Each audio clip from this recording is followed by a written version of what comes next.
And welcome to the August 5th meeting of the Falmouth Conservation Commission. This meeting is being held virtually via Zoom video conference. Please be patient. We'll do our best to be efficient and allow everyone to participate equitably. This meeting is also being broadcast and streamed online by FCTV in real time. As this meeting is being recorded by Zoom and broadcast by FCTV, please be cognizant of what you say, how you say it, and what's in your background. The chair recognizes the attendance of staff, Jen and Kevin, our recording secretary, Susan, and our illustrious select person, Sam Patterson. And we have a full attendance of commissioners tonight. And I'll remind the commissioners for commenting. I'll call on you at the appropriate time. Let's try not to speak over each other. And I'll remind you all votes have to be done by roll call. So I'll call your name. Please state your name and your vote. And again, it's redundant, but even if you make the motion or the second, I'm still going to ask you to vote. To our public participants, there will be an opportunity for public comment for each hearing. If you'd like to comment on a particular hearing, you may submit any comments or questions via the chat function once that hearing has been opened. At the appropriate time, I will call for public comments and any submissions will be read into the record. The link and further instructions are posted on our agenda. First up tonight, oddly enough, we're going to start with other business. Number one, we have a request from the 300 committee to approve the conservation restriction and municipal certificate for the Pariah Dog Farm. Jen? Mr. Chairman, I just promoted Jessica Rittenauer up as a panelist, and she will give a brief presentation. Hello, Jess, you're up. And it looks like I have my husband's background on here. I thought it was going to show you the room that I was in, but you've got a visual of the town of Oak Bluffs. So enjoy. Nice to see you. Jess, is your video on? It is. Can you see me? Okay. No, but it could be my computer. I can see you. Jess, I can see you. Okay, great. So thank you for your time this evening. Good to see you all. I have a couple images I want to show you. So I'll do a screen share of the property that we're working on for a conservation restriction owned by Matthew Churchill. It's known as the Pariah Dog Farm. And the 300 committee is purchasing a conservation restriction on this property. We have grant funding secured from the USDA Natural Resource Conservation Services to help us purchase this conservation restriction. And with any CR, we are required to go before the Conservation Commission for a municipal certificate, which is essentially a declaration of the public benefit of the conservation restriction.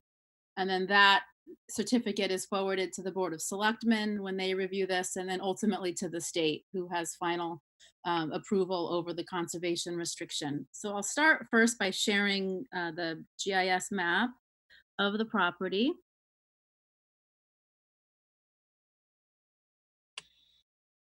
I hope you can see this. So highlighted in yellow is the entirety of the property. And this gives you a sense of the location. So we have Brick Kiln Road here, and then Trotting Park Road coming off. So this is the extent of the private, which does include a residential structure. So the next map I'm going to show you illustrates that we are conserving a portion of this property. The residence is excluded.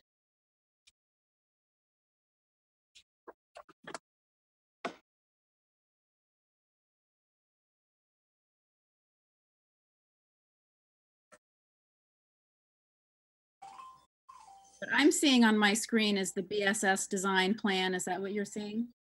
Yes. Yes. So you'll see there's a residential envelope that's excluded from the conservation restriction. So what we're focusing on is this where it says 9.3 acre, 3.8 acre restricted area. And then the property, with it being long and narrow, Tom Bunker has shown it divided, but it's that long skinny stretch that I showed you in the aerial. So that would be the property subject to the conservation restriction. And then for my next share, I'll just display the municipal certificate that outline, that the 300 committee sees. Okay. So what we've outlined here is, just the highlights of the conservation values. So when the 300 committee takes on a project, it's evaluated. And in this case, the board voted to pursue this project for a number of reasons. First and foremost, permanent protection of open space. This has scenic and natural values for Falmouth. It's protection of working farmland. Conservation restriction will ensure that the fields will be permanently available for agricultural activities, consistent with protection of conservation values on the premises. The soils are very important. 98% of this property is categorized as prime farmland soils. That's a really essential factor for grant funding, but also when we're evaluating agricultural properties, that's key. This land is really important to remain in farming for Falmouth. We have so little of it left. Consistency with the town's conservation policy, documented goals in the open space plan over the course of time, and the local comprehensive plan. And then there's water supply protection benefits as well, due to the fact that 10% of the property is located within a zone 2, which is an area of contribution for public water supply. So these items, are what we selected as the highlights. This document is what we would ask you to vote. I've learned that during the remote meeting phase of the coronavirus, that the state is allowing us to submit municipal certificates that have been signed by a duly authorized representative of the Conservation Commission. In the past, we had each and every one of you sign this. But I've learned that that's no longer a requirement, that as long as, there's an authorization for the signature. So that is the information, and I'm happy to answer some questions or however you'd like to proceed. Okay. Jess, do you want to start sharing that screen, please?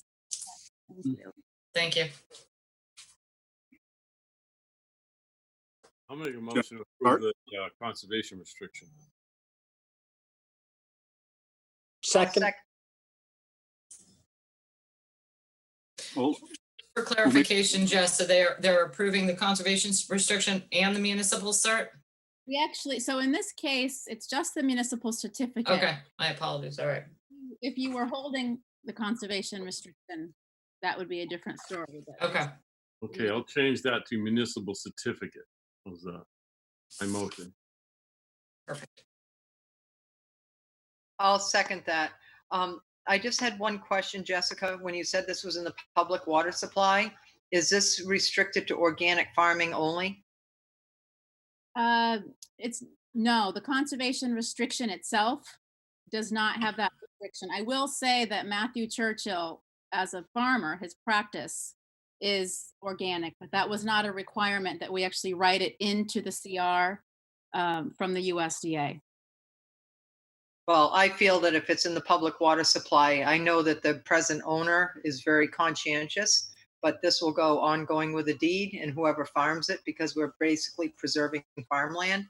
But I would not be supporting this without it being organic farmed as it is now.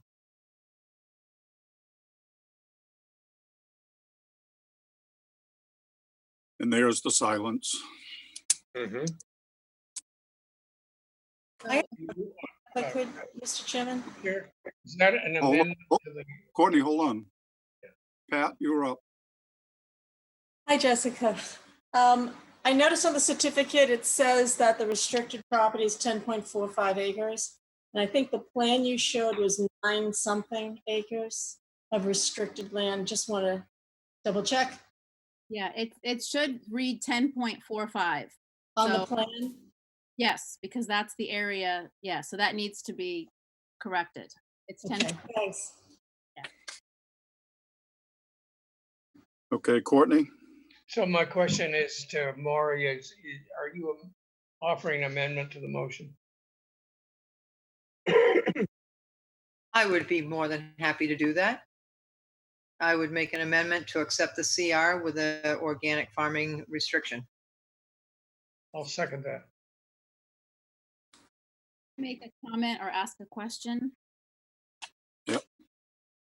So, I mean, I appreciate the concern. This amendment would alter the agreement between the 300 committee and the farmer and the USDA and the NRCS. So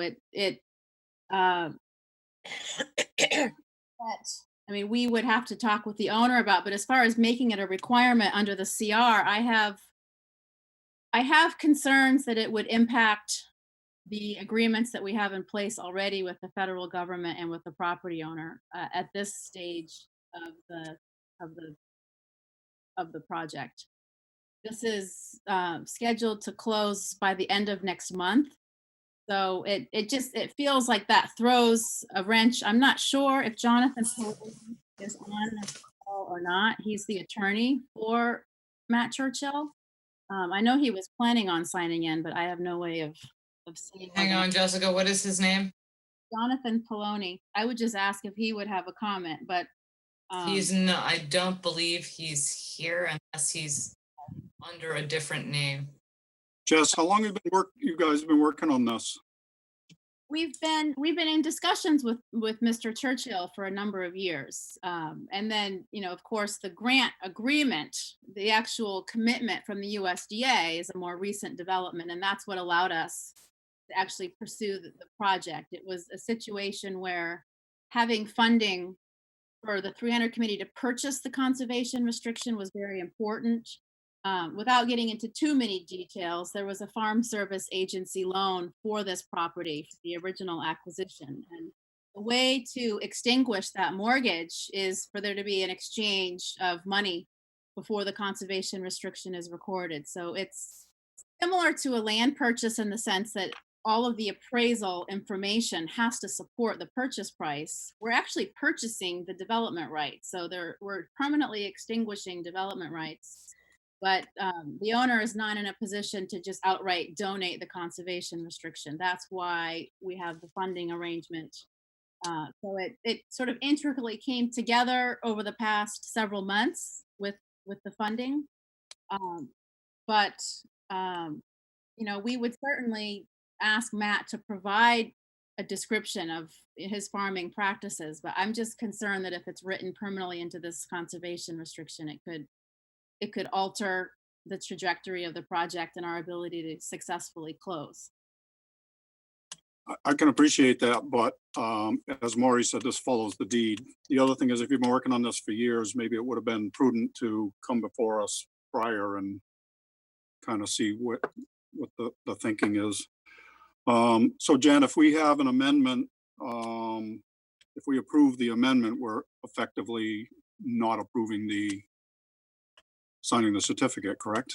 Not as written, no, I don't believe so. Pat, do you have any ideas? This. Yeah, I mean, this really does change the terms of the conservation restriction, which what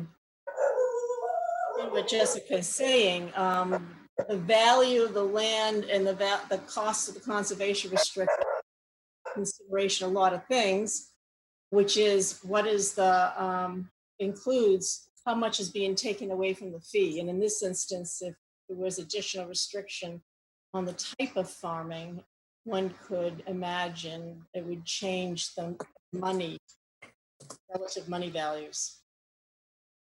Just to clarify that the water, it's not in a zone 2. It is in the property is partially in a water resource district. So I think the way I'm looking at this GIS map right now, and maybe I can show this and it might alleviate some of the board's concerns. Do you mind if I do that, Mr. Chairman? Jessica, do you mind? Not at all. What was that, Jess? Oh, I said, please do. Yeah. Okay, so I'm going to attempt to.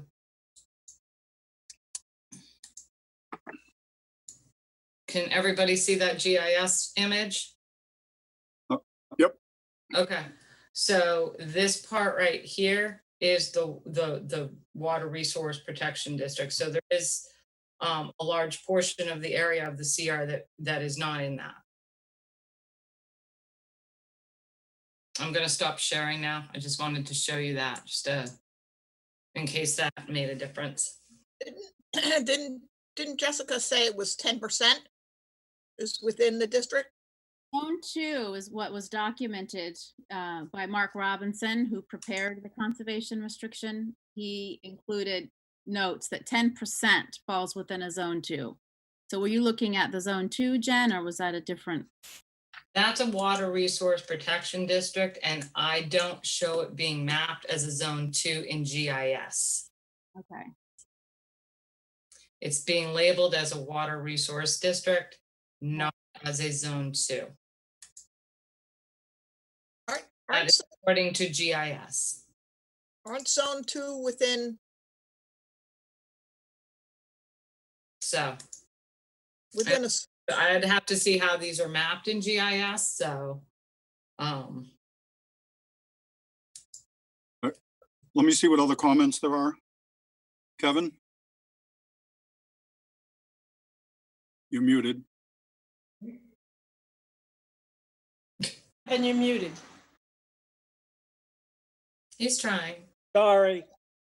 I would be reluctant at this stage to kibosh all of the efforts that have gone on so far to place a restriction on the land. I mean, it goes against where the board would normally head, but at this point, I would be inclined to support the measure. All right. Mark? Yes, there's no issue or intent to allow any public access to this property, is there?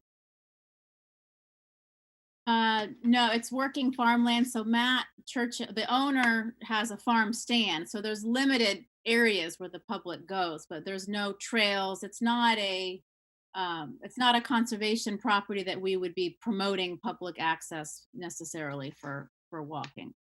The owner, it's a case where with privately owned land, the owners, may wish to do that. Rarely do we have private CRs that have public access rights in them. So I would say here to say it's limited to the farm stand, and anything above and beyond that would be the discretion of the owner. There is potential for access to other neighboring land bank properties that the town owns, but it's not a requirement. Thank you. That's Peter? I agree with Kevin. I think we are fortunate in Falmouth to have the 300 committee bring us some things that would preserve the ecology and so forth. And if it's a danger to procrastinate or complicate the owner's life, I don't think the owner is desperately seeking us out to do this thing, and it's very optional. And if we go back and forth, we are in danger of losing. And I support the original motion. That's it. Thank you. Russ? It's already been said. I support the original motion also. All right. Steve? I think Marty's motion makes sense.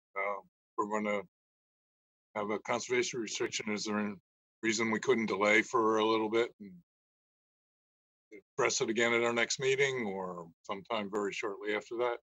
It seems like the owner would be amenable and then future owners would be obligated.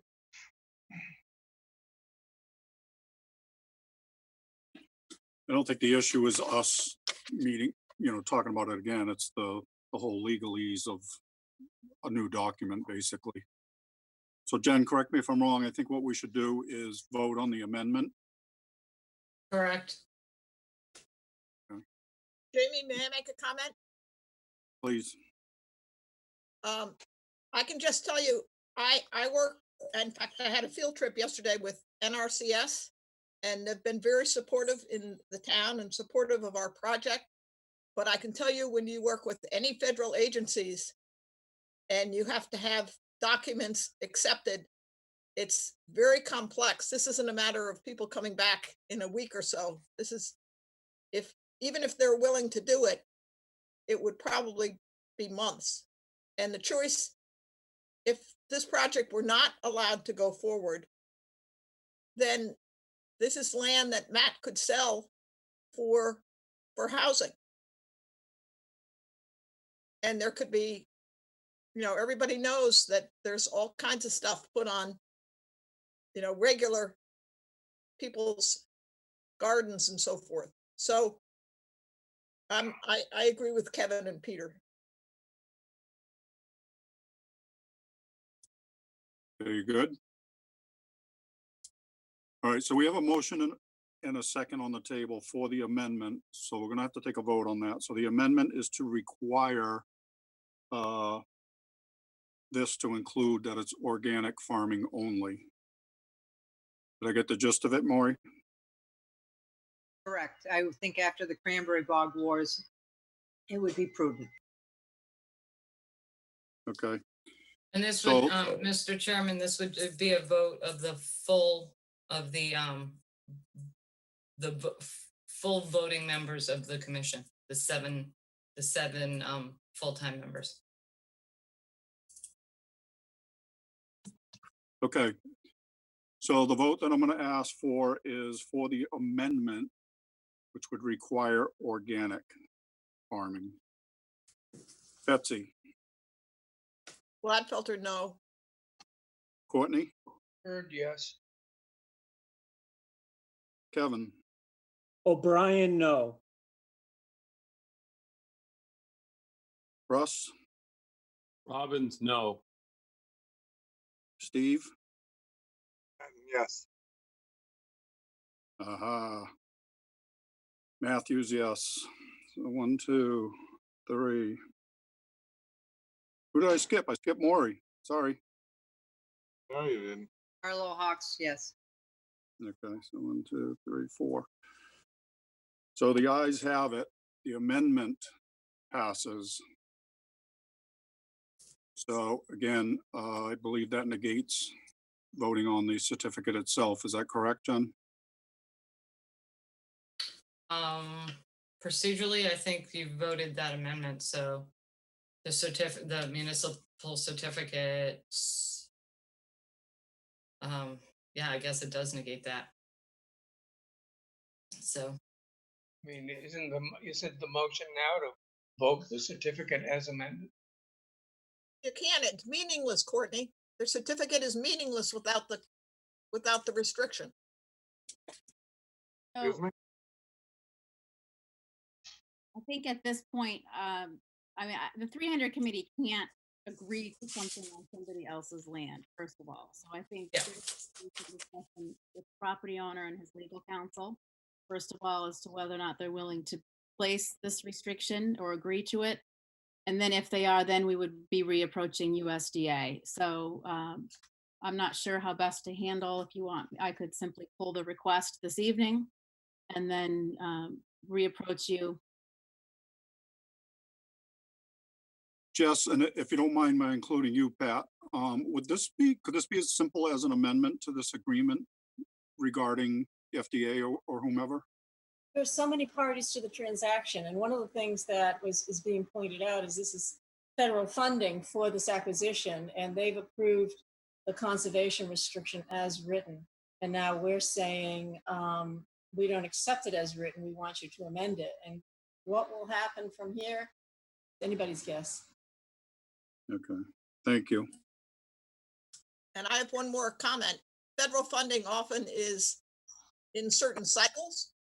And if you don't meet this, I mean, I don't know what branch this federal funding is from, but if you don't meet certain deadlines, that those funds are no longer available. Okay. very concerning. I will be in touch with the property owner and his attorney tomorrow, and then they can, I think they should be the ones to provide you with a response, and then I can discuss it with my board of directors as well. Okay. Moving on to other business number 2. Florence Sylvia Woodlands, 9.3 acre conservation restriction. We have an A and a B that we will be voting on independently. So A is first.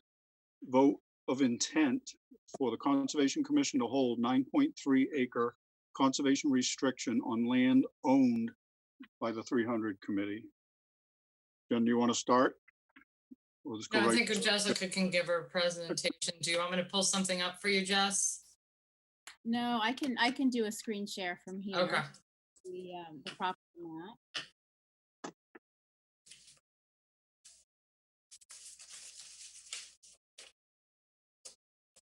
Okay, so in this case as well, I have the town of Falmouth aerial on the GIS, and then I have a separate plan that was prepared by Bss Design. This property located, you can see Curly Boulevard, Old Main Road Extension. The frontage is actually on what's known as Millstone Street, private road. This property, 9.3 acres, we purchased from Jerry Sylvia. It is a property that we were able to close on in March, and we have a 3-year financing plan. And one of the items that we're working on is a community preservation committee funding request. In order for community preservation funds to be invested in conservation land, the town has to acquire an interest in real estate.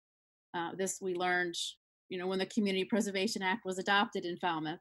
So either we have cases where the town of Falmouth acquires the property, or in cases when the 300 committee acquires the property, the town has acquired a conservation restriction with community preservation funding. And the model that this follows is similar to Shallow Pond Woodlands, 70 acres, Thomas Landers Road, land owned by the 300 committee, conservation restriction purchased by the town, utilizing community preservation and other state funding. Same for Kelly Woodlands. So that's the model that we're hoping we can present to CPC. And of course, your support for this concept is required in order for us to move forward with this. We're really hopeful that you will partner with us on this. This is a case where the leverage that we're seeking is for private funding. We're not going for a state grant on this. It just doesn't work with the state grant cycles. There will be other projects for state grant funding. But the idea here is we could leverage $400,000 in private funding with a hopeful $200,000 conservation or community preservation committee grant. We would be asking April town meeting to approve that. And then the conservation restriction we expect to have ready by the end of calendar year 2021. So in this case, we're coming to you with a concept. The conservation restriction has not been drafted yet.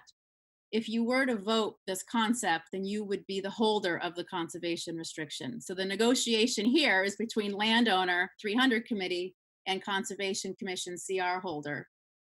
So that process, has not started yet, but we would intend to begin crafting a conservation restriction if you are supportive of this concept. I will say that public-private partnership more and more is becoming the way that we're able to preserve these large tracts of land. 9.3 acres in North Falmouth is a large tract of land for conservation. There is public access here. We were able to create a small parking area off of Millstone. There's trails that already exist on the property. Our stewardship coordinator, Alexandra Zola, will be working on some additional public access improvements, but it's a lovely parcel for a walk. And, the goal always is to amass additional lands in the area, but it's one piece at a time, one step at a time. So this is the parcel, 9.3 acres, and I can just quickly share the engineering plan.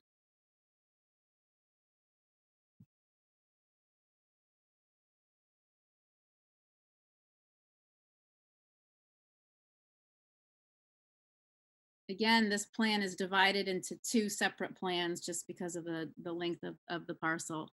But our frontage is here. There's a long skinny stretch where there is a driveway for Mr. Sylvia to access his home. There's an easement. So the conservation restriction would have to allow that to continue. And then the property continues back, and then Lot B and Parcel B. Here's the rest of Lot B. So this is what we would be restricting, is the Lot B in its entirety and Parcel B. And of course, the access with the legal right for Mr. Sylvia to continue to use his driveway. We anticipate passive recreational use, hiking. It's a site that is a pine oak woodland, and it lends itself nicely to conservation. So part one of this would be the intent to hold a conservation restriction, and then part two would be asking you to partner with us on a community preservation grant proposal for the CPC to consider a $200,000 grant for the April 2021 town meeting.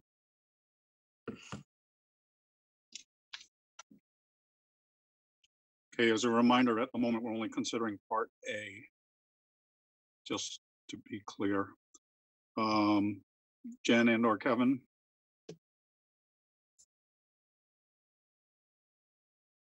Jen, I lost you. He's joking. I'm choking right now, I'm sorry.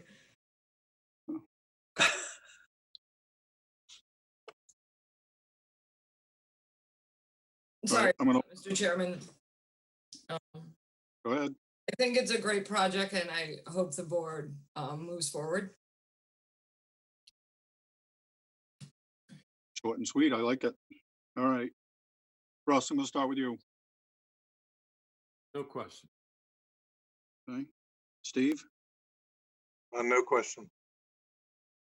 Betsy, I think it's a good project.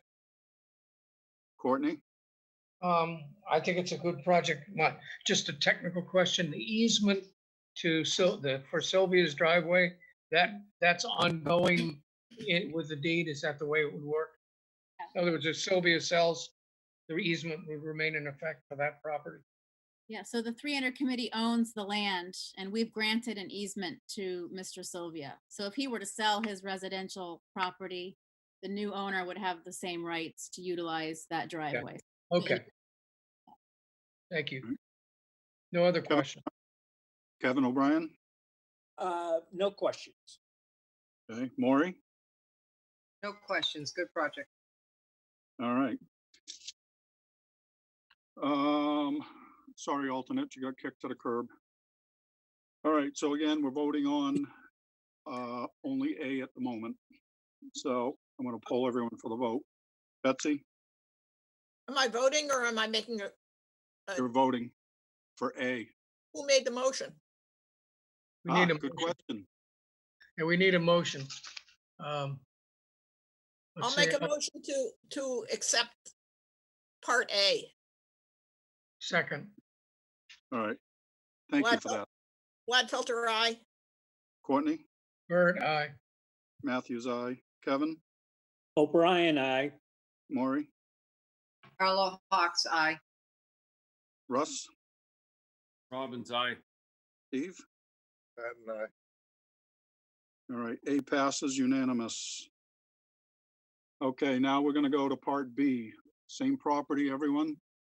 This is for vote of intent for the Conservation Commission to serve as co-applicant with the 300 Committee for April 2021 town meeting CPC funding in the amount of $200,000 for the conservation restriction purchase. Bird, I'll make the motion to, so move, I shall say. Carlo So- Hawks, second. All right, so we have a Chairman, I motion. have a question. Yep. Steve Patton. Russ could say this better than I, but we may not, the TPC's schedule may be a little different. I don't know whether having that specific date is important. I'd be happy to support CPC funding, but I'm not sure about when we're going to be submitting applications next. Well, we do have an opening. It's kind of urgent only, so it would be depending upon that. We're not taking new applications per se, but if somebody came in with it urgent, say they're gonna lose this, if they didn't go ahead with it, we could definitely move that, so. Well, can we change the, can we change the motion not to put a date in? That was my question. I would keep the April 21st town meeting date in there. Well, the other thing is Jess started her presentation with that this whole thing is my turn of phrase is concept. So I'm not sure the date is critical. Is that fair to say? Jen, Their hand up, Jamie. There's an August 19th deadline that the CPC has advertised for applicants who are interested in being considered for April 2021 town meeting. So in order for us, my understanding is they have a two-part process now, where first it's a preliminary application. And then if the CPC determines it meets their requirements for time sensitivity, then they will invite a full proposal by, I believe, October 8th. So it's a two-step process, but we would wish to put in the request by August 19th so that it could be considered. So that's what we're trying to meet, is that August 19th deadline. so you're, Jessica, so you're supporting the motion as with the date in there?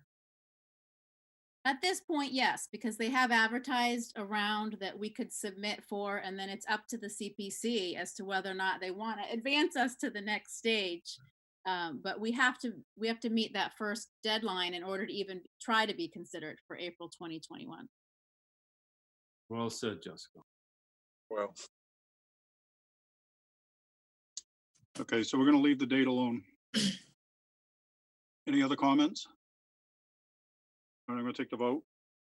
Again, this is for part B. Betsy, Gladfelter, aye. Courtney, Bird, aye. Matthews, aye. Kevin, O'Brien, aye. Maury, Carlo Hawks, aye. Russ, Robbins, aye. Steve. that and I. All right. So part B passes unanimous. Thank you, Jess. Thank you all Thank you, Jess. for partnering, and we appreciate your time this evening considering all this. So thanks much. Thank you. Okay, one more item under other business. I just wanted to say that the Falmouth Rod and Gun Club achieved their Chapter 91 license, or I should say it was issued. And my understanding is the only thing they're waiting on is the Army Corps of Engineers 404 permit. And then they will be proceeding with the Childs River Restoration Project. So kudos to them. All right, next up, vote minutes, July 22nd.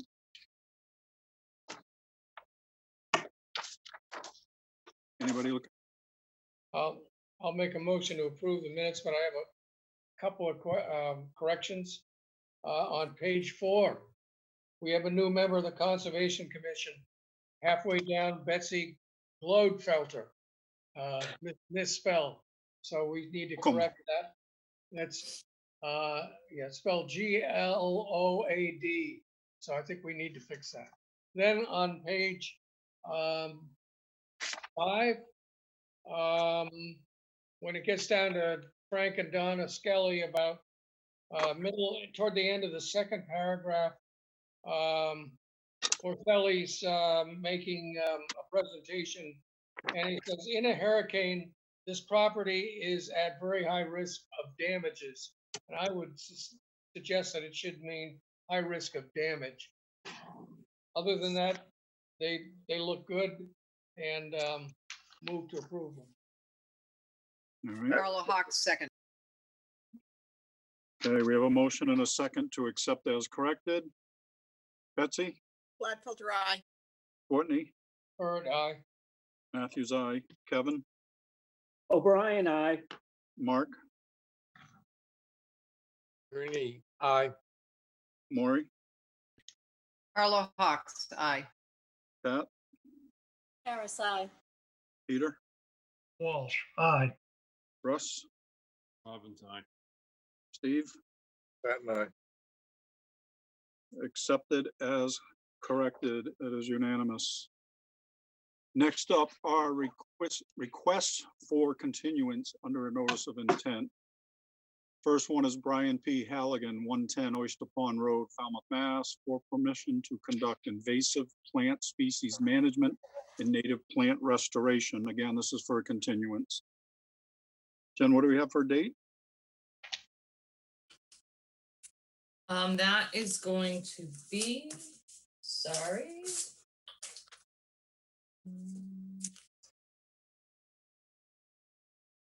One second, Mr. Chairman, August 26th. So move.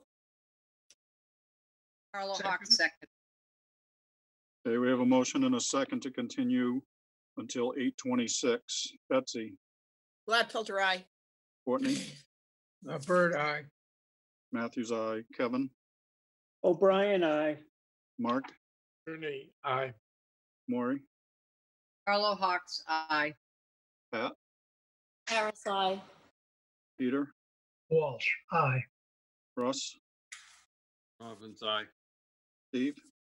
Pat and I. It is unanimous. It's continued until 8:26.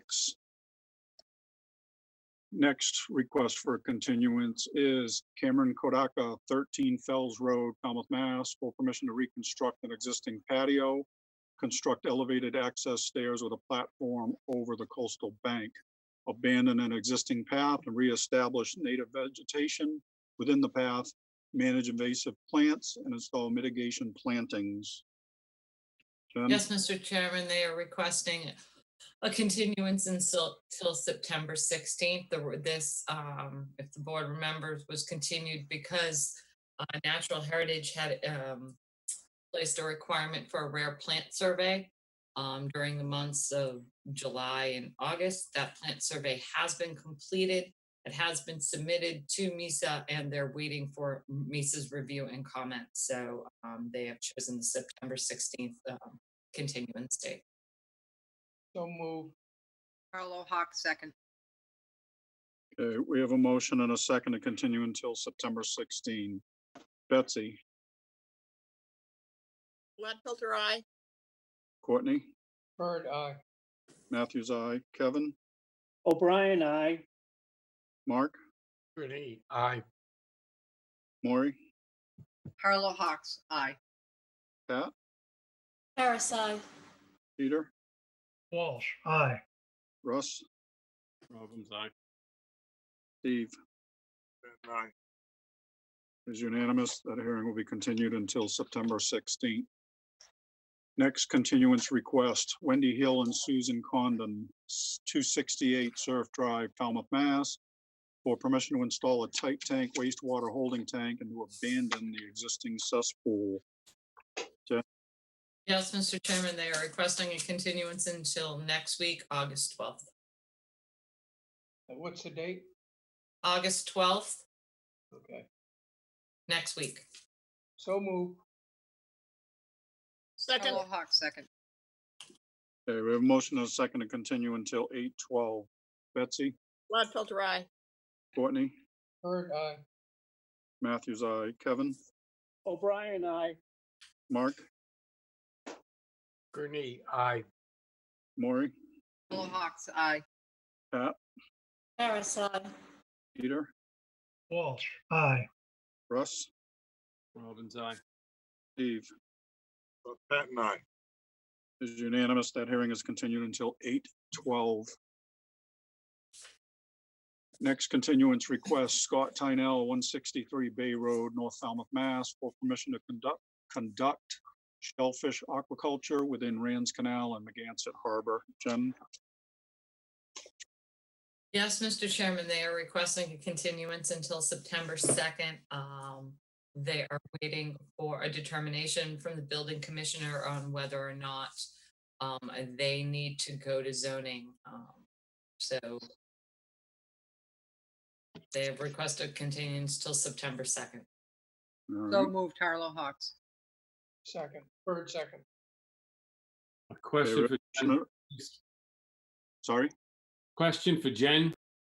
Yes, Jen, how long has he been waiting for the building commissioner?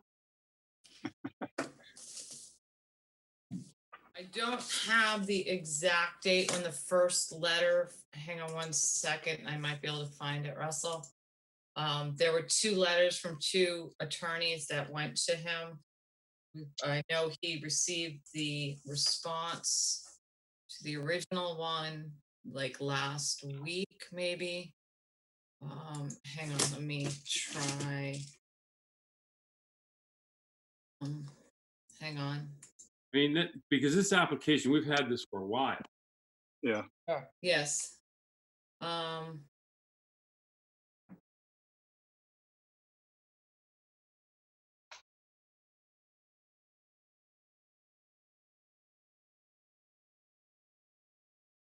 We started January 8th, Russ. It's- Well, let me try one more name, Russ.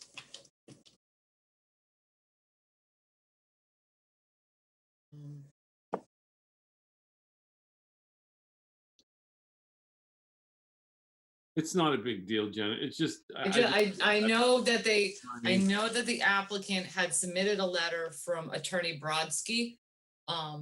And then there was another response letter from Attorney Wall. I don't have off the top of my head when Attorney Brodsky's letter went in. I apologize for that. Not a problem. That's fine. I just wanted to point out that this guy's been waiting quite a while, you know. I'm sure it's cost him. I did let the building commissioner know that they were waiting for the response, and then let them know that that they had to continue to the September 2nd date because of that. So he is aware that they are waiting. Thanks, Jen. Appreciate it. Okay. All right, we have a motion and a second to continue until September 2nd. Betsy, Gladfelter, aye. Courtney, Bird, aye. Matthews, aye. Kevin, O'Brien, aye. Mark, Ernie, aye. Maury, Carlo Hawks, aye. Pat, Harris, aye. Peter, Walsh, aye. Russ, Robbins, aye. Steve. It is unanimous to continue to September 2nd. Next continuance, Dana Brown, 17 White Pine Lane, East Falmouth, Mass, for permission to raise RAZE, an existing single-family dwelling, and to reconstruct a new single-family dwelling and a new Title V septic system. Jen? I'll give you that continuance date in 1 second. Russell, I did find that date. The original email was July 21st from the first attorney, from Tynell's attorney. Thanks, Jen. Not a problem. Yes, Mr. Chairman, the White Pine. Alyssa and I did meet on Zoom with them the other day. There do need to be some revisions on their plan, so we are working with them on that. They are requesting a continuance date. Why are my papers all shuffled? August 26th.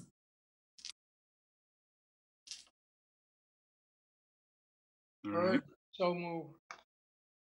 Carlo Hawks, second. Okay, we have a motion and a second to continue until 8:26.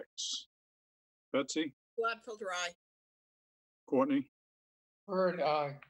Matthews, aye. Kevin, O'Brien, aye. Mark, Ernie, aye. Maury, Carlo Hawks, aye. Pat, Harris, aye. Peter, Walsh, aye. Russ, Robbins, aye. Steve. Pat and I. It is unanimous. That hearing is continued until 8:26. We're done with continuances. Next up, requests for determination of applicability. First up, John Lucking, 82 Meadow Neck Road, East Falmouth, Mass, for permission of Vista Prune according to FWR 10.1810B. Jen or Kevin? I'll take this one, Mr. Chairman.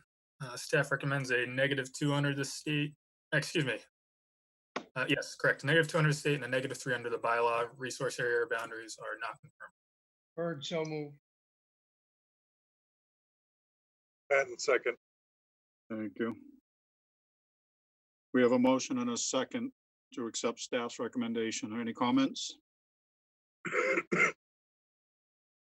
Jen, do we have anything on chat? No, Mr. Chairman. Would we have anything on chat for RDAs anyway? I guess we could. It's possible, but we really haven't. Yeah, okay. All right, motion and a second. Betsy, Gladfelter, aye. Courtney, Bird, aye. Matthews, aye. Kevin, O'Brien, aye. Mark, Ernie, aye. Maury, Hello, Hawks, aye. Pat, Harris, aye. Peter, Walsh, aye. Russ, Robbins, aye. Steve.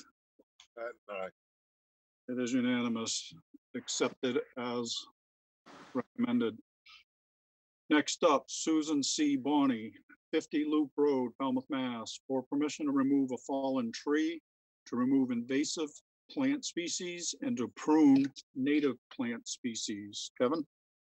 Mr. Chairman, staff recommends a -2 under the state and a -3 under the bylaw. Resource area boundaries are not confirmed. Bird, so moved. Carlo Hawks, second. All right, we have a motion and a second. Any comments? Any public comments? All right, No, Mr. That's- Chairman. thank you. Betsy, Gladfelter, aye. Courtney, Bird, aye. Matthews, aye. Kevin, O'Brien, aye. Mark, Ernie, aye. Maury, Carlo Hawks, aye. Pat, Harris, aye. Peter, Walsh, aye. Russ, Robbins, aye. Steve. Patton, aye. It is unanimous. Staff's recommendation is accepted.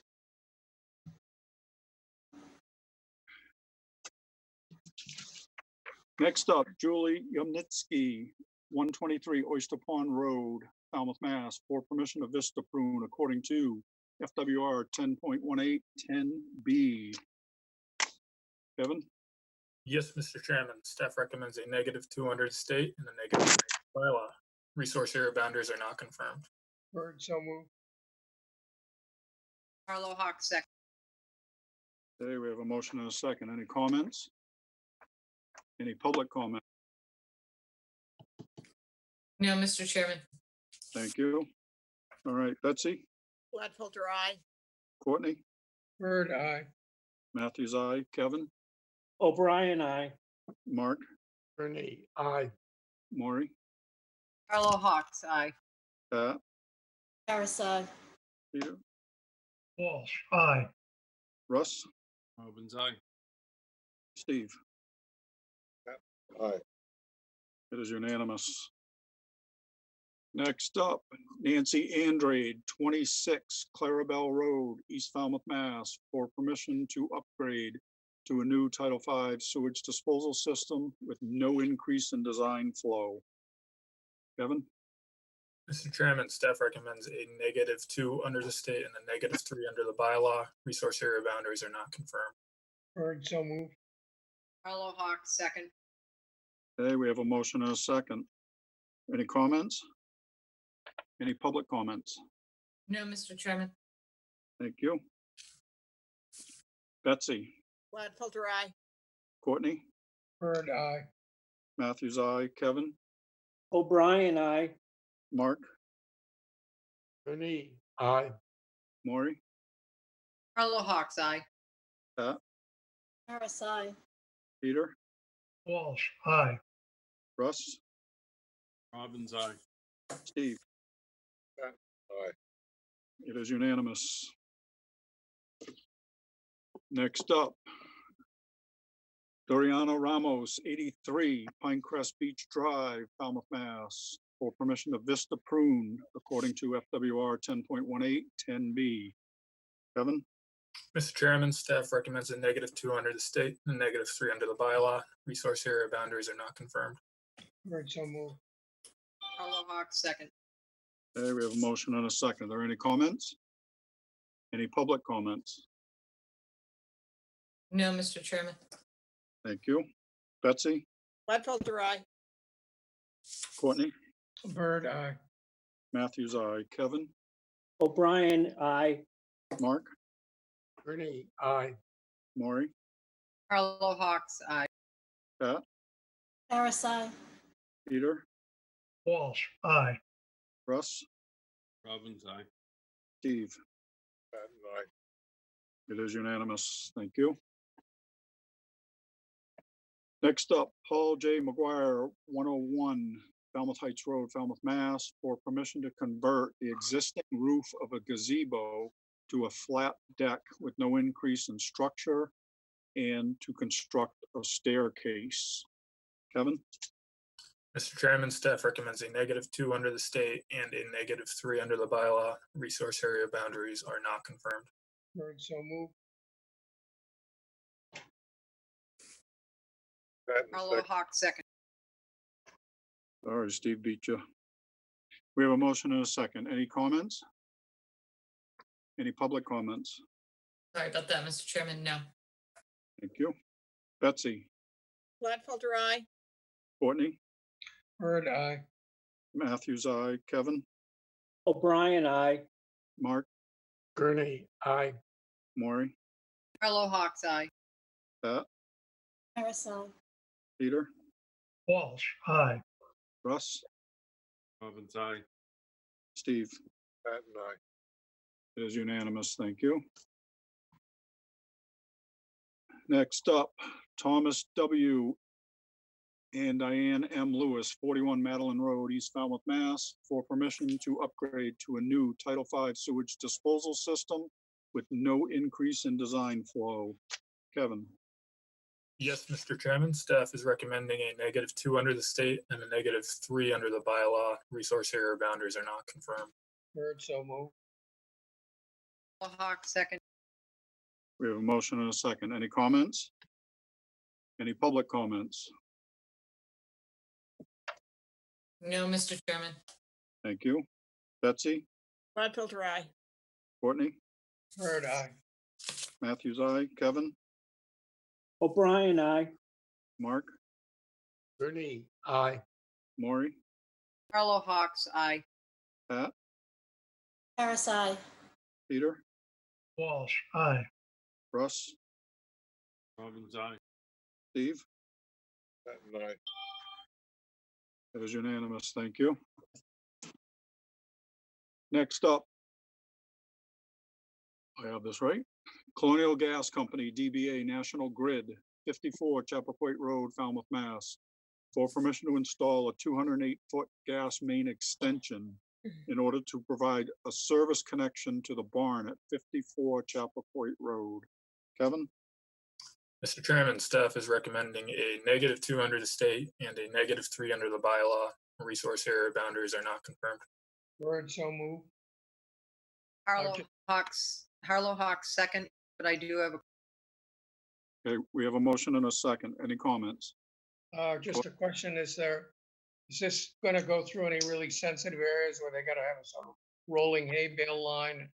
That's what we've done in the past when they put mains down the road. So it's going to extend down through Chappie Road itself, but it's going to go on the property where they already have cleared for the water main. Okay, so there's no special precautions are needed. No, They are proposing a hay bale line. They do need for to the have, road. proposing it on the Salt Marsh side of Chappaquay Road. Okay. Any public comment? Maury, do you have a comment? yeah, I had a comment. Is the gas line gonna be on the inside, on the street side of the sidewalk? The street side of the sidewalk? Yeah, well, it's to the, if you look at the plan on page 13, I know that they have a water line there, but they don't show anywhere how it's getting to the barn. The plan, page 13 of 29, only shows the gas line going down Old Dock Road. and I'm sorry, Chapcoit Road, but this property has had several intrusions into the vegetation without permits, which was the gas line and the water line and the electric line. And I am looking at the plan and they're just showing the gas line on the road. They're not showing it how it gets to the barn. And as we know, they've already cleared 3 blowholes. I believe we double checked the last plan by Holmes and McGrath and it shows the, Kevin, correct me, does it show the utility line in the area where they put the electric and the water already? So it's already, I believe in that utility area, Maury? Yes, the last plan does show that, the landscape plan.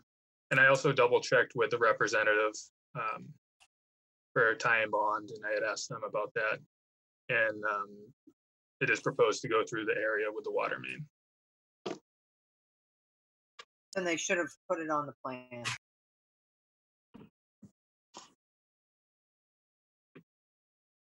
Anything else? Well, are they going to de-water since it's going down 3 feet? And where are they de-water? Do you know where the dewatering, Kevin? I did not see any plans for dewatering. We saw in the Didn't they already have one for the notice? in the The dewater- proposal, they had a dewatering schematic, like the hay, the circular hay bales with the silt fence, the silt fence, the liner. And I don't see anybody here from Tie and Bond. If there is any representative from Tie and Bond in the, here we go. Oh, Dana Betsy's here. I'm going to promote them up as a panelist. Hold on 1 second.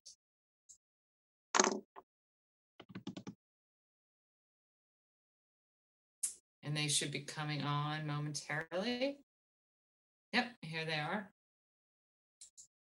Dana, I've promoted you up as a panelist. Hi, can you guys see me now? Yes. Yes. So for the record, the reason why our RDA on page 13 for the site plan doesn't show the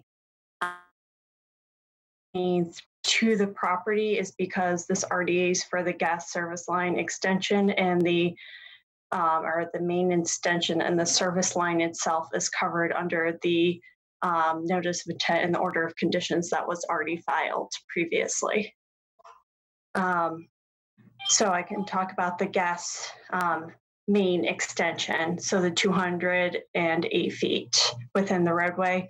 If they do need to dewater, they'll follow the procedures, do it upland of the resource areas, and make sure that the water is non-turbid when they're discharging and allow it to go into the nearby vegetated areas. It's a salt marsh. Yeah, so when the main is within the road, the extension will be through the road. If they need to dewater the trench while they're working there, they'll be dewatering up to an upland spot. And typically you're allowed you have a silt filtration bag, and so you'll have that surrounded by either straw wattles or hay bales. And the water is allowed to go through the silt filtration bag and go into the ground as long as it's non-turbid. So my question to you is that you're on the salt marsh side. How are you going across the road to the upland to dewater? So we're not on this, we're on the side of the road that is on the upland side, but on the property, the existing property, there are areas that aren't salt marsh. So we'll be dewatering as far away as possible. Your plan shows the gas line on the north.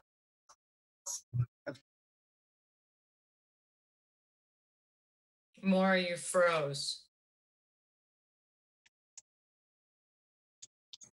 Maury.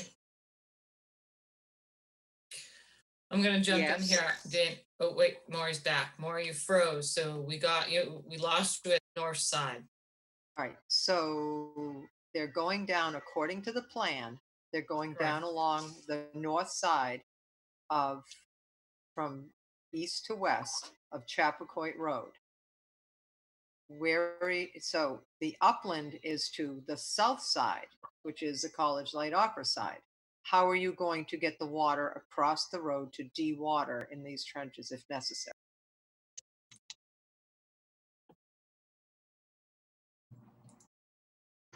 So there is, I mean, there is upland areas. Granted, it'll be within the 100-foot buffer zone on the property. We're not going to directly discharge to the resource areas like the salt marsh. I think the concern, and let me clarify this if I can, Maury, I think the concern of Commissioner Hollow Hawks is you're working within the road layout. You're on the opposite side of that. That trench is going to be on the opposite side of the road as the College Light Opera's property. So if you do need to dewater, your basin should be on the College Light Opera's property. So, you know, because other than that, you're either one in the road layout or two on private property right there. So where you have your extension, the property directly adjacent is privately owned. So there's also land trust land, town land further down on that side or across the street from the College Light Opera. So if you were to put your dewatering basin somewhere, that I think Commissioner Harlow Hawks is wondering where you're going to put it. Is it going to be in the road layout? Is it going to be on the College Light Opera's property? Or you know, how are you going to kind of get over Chappaquoit Road with this water or the pump? It would be on the where we get permission from it, so it'd be on 54 On Chappaquoit College Road. Light Opera's property. Okay. Yeah. You can So- pump the water across the road. Yes. Okay. Does that answer your question, Maury? Yep, I just want to make sure the town knows there'll be a hose dewatering across Chappaquoit Road in the time of year it's going to be happening. Potentially. They might not have to dewater because it's a 3-foot trench, depending on where the water table is. Thank you. Any further comments from the board? Jen, are there any public comments? I'm not sure if I already asked you. No, and my apologies, Dan, I didn't know you were here for that project, or I would have promoted you up prior to. No problem. No public comment, Mr. Chairman. And it would be helpful, Jen, if they stake that gas line in the field so we know exactly where it's going, because we've already had 2 blowholes in that. Okay, I'll make sure that's done prior to installation. All right, if there are no further comments, going to ask for the vote. We have a motion and a second to accept staff's recommendation. Betsy, Bonfilter, aye. Courtney, Bird, aye. Matthews, aye. Kevin, O'Brien, aye. Mark, Me, aye. Maury, Harlow Hawks, Pat, Harris, aye. Peter, Walsh, aye. Russ, Robbins, aye. Steve. Martin, aye. It is unanimous. Thank you. Thank you, Dana. Thank you. Next up, continued request for determination of applicability. First up, Mark Factor, 207 Coonamessett Circle, Falmouth, Mass. For permission to vista prune according to FWR 10.18 10B. Kevin, Yes, Mr. Chairman, staff recommends a -2 under the state and a -3 under the bylaw. Resource area boundaries are not confirmed. Harlow Hawks, so moved. Patton, second. okay, we have a motion and a second. Any comments? Any public comment?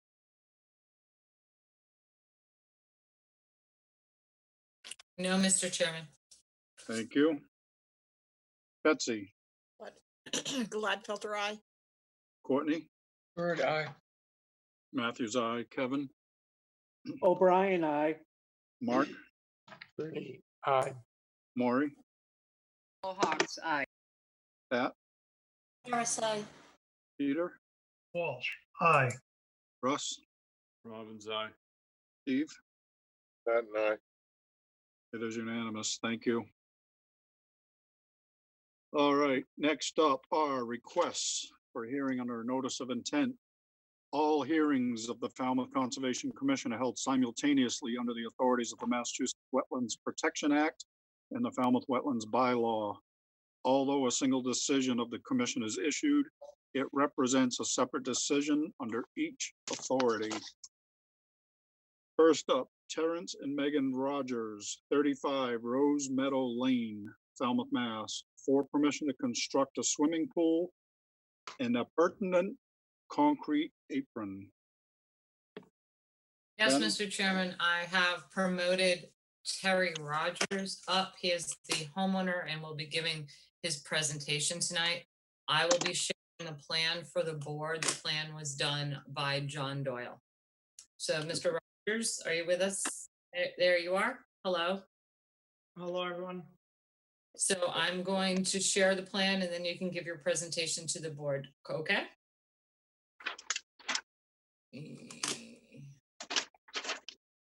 I have the plan up. Where'd it go?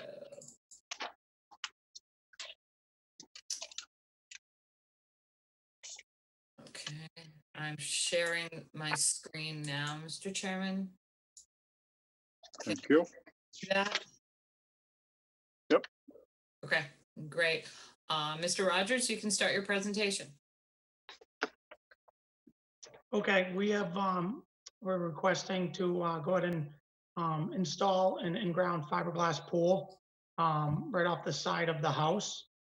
As you can see in the plans, and it's a 35 by 16 pool with a 56 by 34 apron around it. And we have the work limit and the erosion control set up as needed. Looking for any questions on this. And that's the presentation I got. Sorry about that. Short and sweet. I like. Yeah. You get points Mr. for that. Chairman, do you want me to keep the plan up or do you want me to stop sharing the screen? No, I don't think you need to keep it up. Okay. Thank you. Just so the board knows, we have been working with the Rogers on different areas where they could put the pool. This was not the first plan we saw. They are dealing with a secondary coastal bank. Actually, I'm going to share my screen one more time. Sorry. Area. So they have the salt marsh. They're well over, I'd say, around 180 feet away from that salt marsh, but they are dealing with this situation right now on the other side of Green Pond. That is why it's been determined that it's a secondary coastal bank, but they are maintaining that 50-foot setback as required to a primary coastal bank, because regulations don't distinguish between primary and secondary. So they are holding that 50-foot. They are putting it in an area that is previously disturbed. And according to John Doyle's calculations, I think there is already existing disturbance and paved driveway, so no mitigation is required. All right. Kevin, do you have anything to add? Yeah, I just want to clarify that the area where the pool is being proposed is my understanding that is equal to the paved parking that currently exists, according to John's calculations. Okay. All right. Yes. I'm going to open up comments. I'm going to start with Maury. I wish they were all this easy. No comment. It's the presentation. It's all in the presentation. Pat? No comments. Thank you, staff, for getting it to us in this condition. Peter? No comments. Russ, Good job, Terry. No comments. Steve, Yeah. Sorry you have to lose your driveway, but there it is. Good job. Betsy, No comments. Thanks. Nice presentation. Courtney, I agree with everybody else. No comments. Nice presentation. Well done. Kevin, No comments. Well done. Mark, No comments here. perfect. Oh, Janet, just any missed. public No, comments? there was no public chat, but if the board didn't know, and I'm not quite sure, I'm assuming Amy sent this to you, their neighbors are in full support of the project for them, so. Excellent. I make a motion to close the So- hearing and take it under advisement. Carla Hawes. Word second. All right, we have a motion and a second. Oh, wrong column. All right, I'm gonna call for the vote. Betsy, Gladfelter, aye.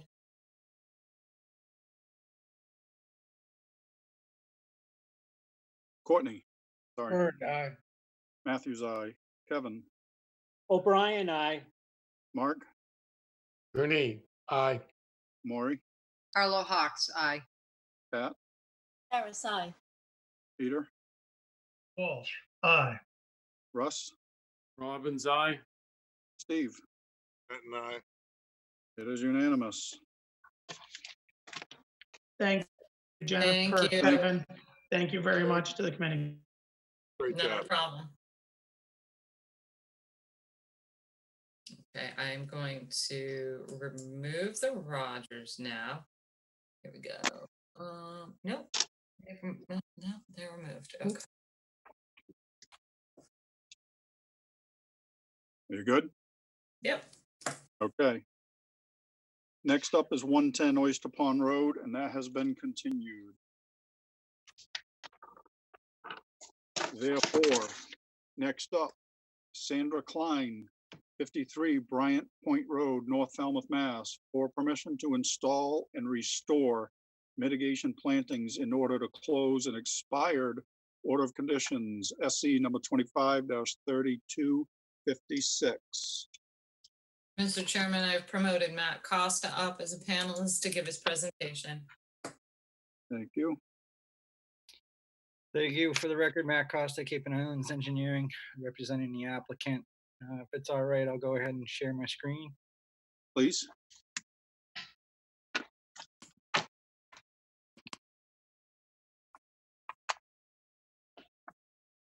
Anybody see that? Yes. So we're here tonight before you under a notice of intent application, pardon me, to install mitigation plantings. This was a project that was in, I think, around 2004, 2006 timeline, somewhere in there, that there was an addition to the house. They had mitigation planting requirements. They never did them. A large portion of the area grew back more or less naturally with the non-native vegetation that was around the site. They tried, the owner of the residence, who had to be put into a care facility, has now passed the property along to the their children, who are now trying to get things in order. They attempted to install some mitigation plantings in the backyard, in the lawn area, because there were never any put there, but that needs a lot of work. I met with Jen on this project to discuss the compliance and how we get there. And the end result was that we were going to propose to remove the non-native vegetation, generally in the areas where the existing or the original mitigation was required. Your resource areas for this project include land under the ocean, land containing shellfish. There's a salt marsh down at the coastline. This coastal beach area. We've got coastal bank comes up into the yard. Land subject to coastal storm flowage. There's the coastal bank runs right along the side of the property, right across the shoreline edge of the property, alongside of the house in the side yard of the property. The mitigation was required, was in these little X-hatch areas. You probably see it a little bit better on your plans or on your screens if you're looking. But these X-hatched areas show where the original mitigation was. So it was all in here and it comes all the way down here in this area. And it's this line in here. So I'll zoom in a little bit. You see the little crosses in there. It's in this area.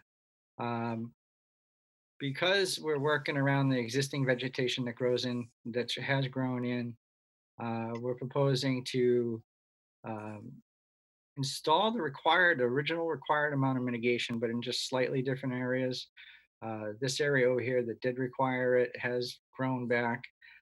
This is lawn in here, and the green is where they had planted some that need to be either replaced or properly installed.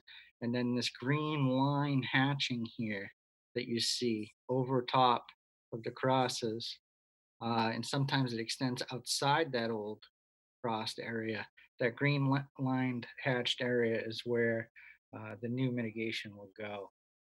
It's a pretty steep slope, so we're proposing some erosion control measures to keep things in place while the vegetation gets established. That's it in a nutshell. We respectfully request that you issue an order of conditions, and I'm happy to answer any questions. Thank you, Matt. If you would stop screen sharing. Jen and or Kevin. Yeah, so Matt, I have a couple of just questions. The darker green area, the plantings that were not installed properly, you're proposing to completely remove them and start over again, correct? Well, remove the ones that need to be removed, or take care of the ones that could be salvaged. Okay. To redo it. To redo it. Yeah. The problem is some of the root, some of the plant tags are actually planted in the ground with the plants, so those plants do need to be cared for. And I think a majority of them are, at least over half of them are gone. So you'll need to redo that. There will be a monitoring requirement that's ongoing with this because it wasn't fulfilled the first time. And I think that's pretty much it, Mr. Chairman. It is really just, reestablishing the required mitigation. All right. Mr. Newton, do you have anything to add? No, Mr. Chairman, Jen said it all. Excellent. All right, we're going to start with some comments. Kevin? No Sorry, comments, Mr. Chairman. All right, Mark? No comments. Maury? The only two comments is I think staff recommended that it had temporary irrigation, so these things survive. So that should probably be in the order. And then the other thing is, are they planting in the, they're not going to be scraping out turf or anything. They're just going to be planting like they did before. That's what the board would like, yes.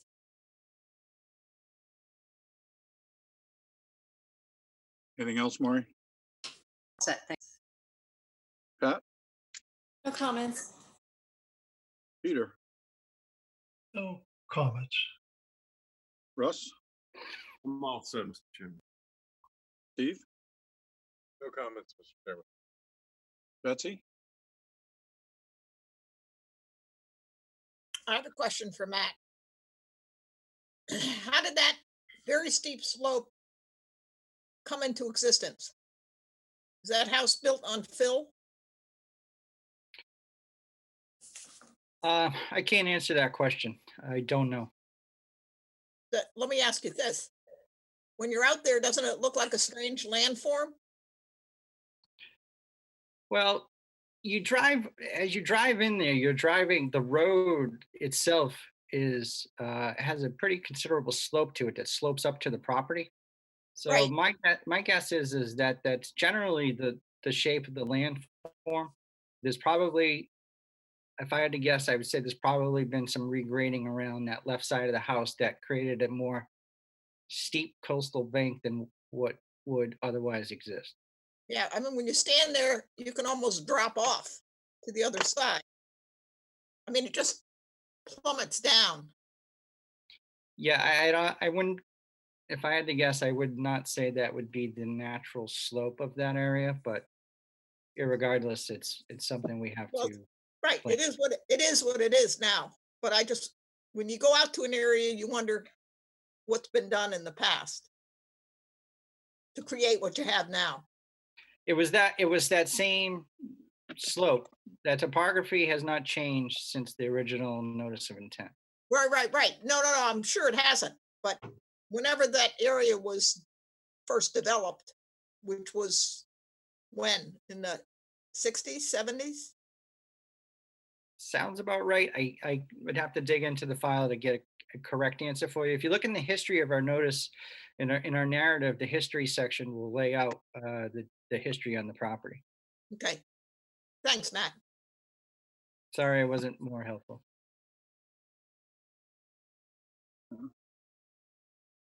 You good, Bets? Yep. Courtney? No questions. All right. Are there any public questions or comments? No, Mr. Chairman. All right. I'll make a motion to close the hearing and take it under advisement. Carla Hawk, second. All right. We have a motion and a second to close the hearing. Betsy, Gladfelter, aye. Courtney, Bird, aye. Matthews, aye. Kevin, O'Brien, aye. Mark, Ernie, aye. Maury, Carla Hawks, aye. Pat, Harris, aye. Peter, Walsh, aye. Russ, Robbins, aye. Steve. Aye. It is unanimous. The hearing is closed. Thank you, Matt. Thank you.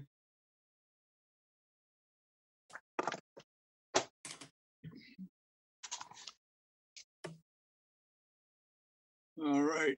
Excuse me. Next up, Elizabeth Colt Simmons Family Trust, 24 Millfield Street, Woods Hole, Mass.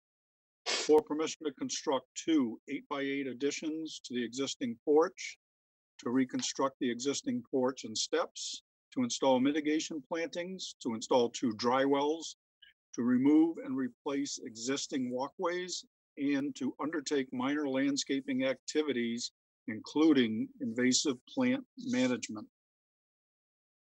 Jen? Yes, Mr. Chairman, I've just promoted Dave Martin up to a panelist to give the presentation. If IT could place Mr. Costa back in the attendee list, I only have the option to remove him and I don't want to boot him out of the hearing. So that would be great. Adriana or Thomas, thank you. Hi, Dave. Dave, you're Hi. on mute. Yeah, I just unmuted. Thank you. For the record, Okay. Dave Mark here on behalf of the property owner. I believe Beth Colt is with us this evening. Would it be appropriate to have her join us? I can do that.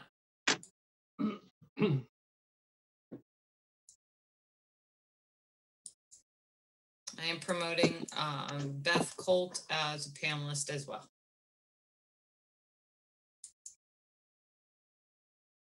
Unmute, start. Hi, everybody. How you doing? Good evening. Shall I go ahead and share, bring up the site plan and do a quick walkthrough on the project? Yes, please.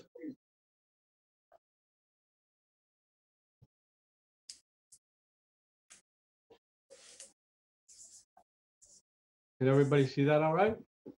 Yes, sir. Here's the existing dwelling. Excuse me, at the rear of the property, we have an existing porch that stops about there. We'd like to rebuild this porch, replace the steps in a slightly larger footprint, and extend the porch 8x8 on each end. You can zoom in a little bit. You can see. Fan a little bit, sorry. First time driving.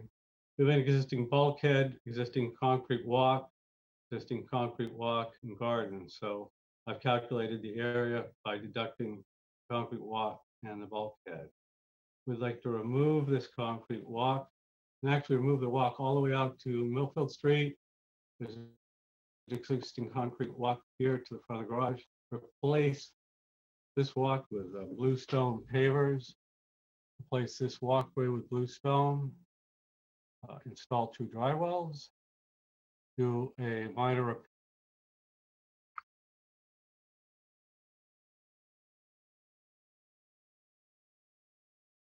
Dave, we just lost you. Does anybody else see Dave? Hear Dave? I see Dave. I can see He's him. frozen. Dave is frozen. No, Welcome to the world of Zoom. Oh, he's gone. I think we've lost Dave.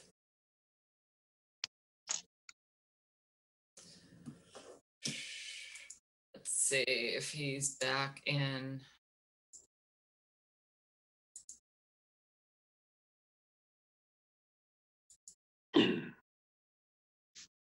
Nope. Hang on, Mr. Chairman. Is he back? No, he's not. Hmm. Hang on. We might have to table this one until Dave gets back. Miss Colt, we might have to put you back into the attendee list. Okay. And we'll table the remainder of the presentation and we'll give Dave. Here it comes. Waiting right now. Did I just see if he's back? Oh, he's back. I can see him, yep. There he is. Here I am. Am I back now? You are back, Dave.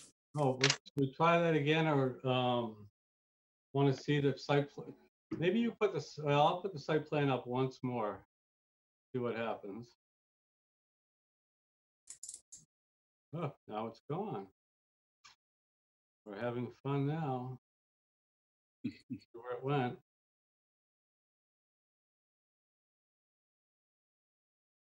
Jen, do you have that site plan easily? Yeah, I'm gonna grab it right now for you, Dave. It dropped off of my potential menu when that failed.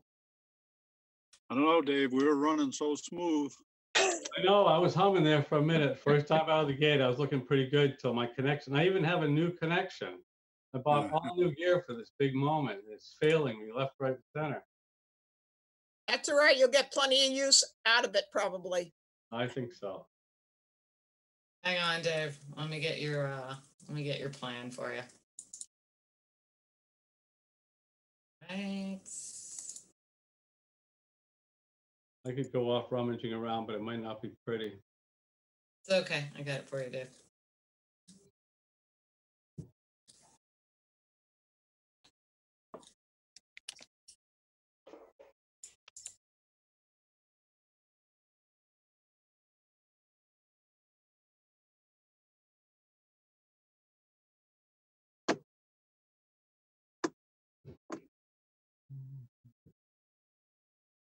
There we go.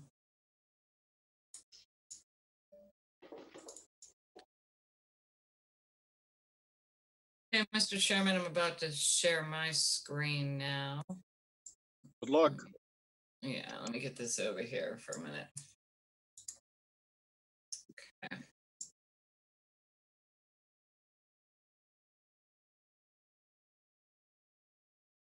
So one dated 7/29, right, Dave? I'm sorry? The one dated 7/29? Please. Yep. So let's just move down to the just south of the garage. You'll see an area that's presently in bittersweet. It's being taken over by porcelain berry. It's actually outgrowing the bittersweet. We'd like to remove that area and replant it with the plant selection shown on the plan that we worked with staff on. We made a couple of changes on that.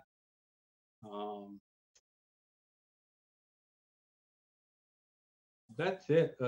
I might be missing a couple of other small things, but really it's just a collection of small projects. New bulkhead at the between the new walkway and the house, because the old bulkhead would end up underneath the new deck addition. We've done our mitigation calculations, and we come to the conclusion that we have a net credit as a result of this project going forward. So I would answer questions at this point. All right. Thank you, Dave. Thank Should you. I take the plan down now, Mr. Chairman? Yeah, does, Beth, would you have, you'd like to add? I just really appreciate your attention to detail and your help in the project. And the porch will really mimic the porch on the front, so it's going to return the house right to the same sort of historic vibe that's on the front of the house. And we have an opportunity to look at the walkway and other things and improve them with concrete walkway. Ms. Cole, there's an echo. Say again? There's an echo. Maybe turn the computer down a little bit, the volume, possibly. That was better. Looking in.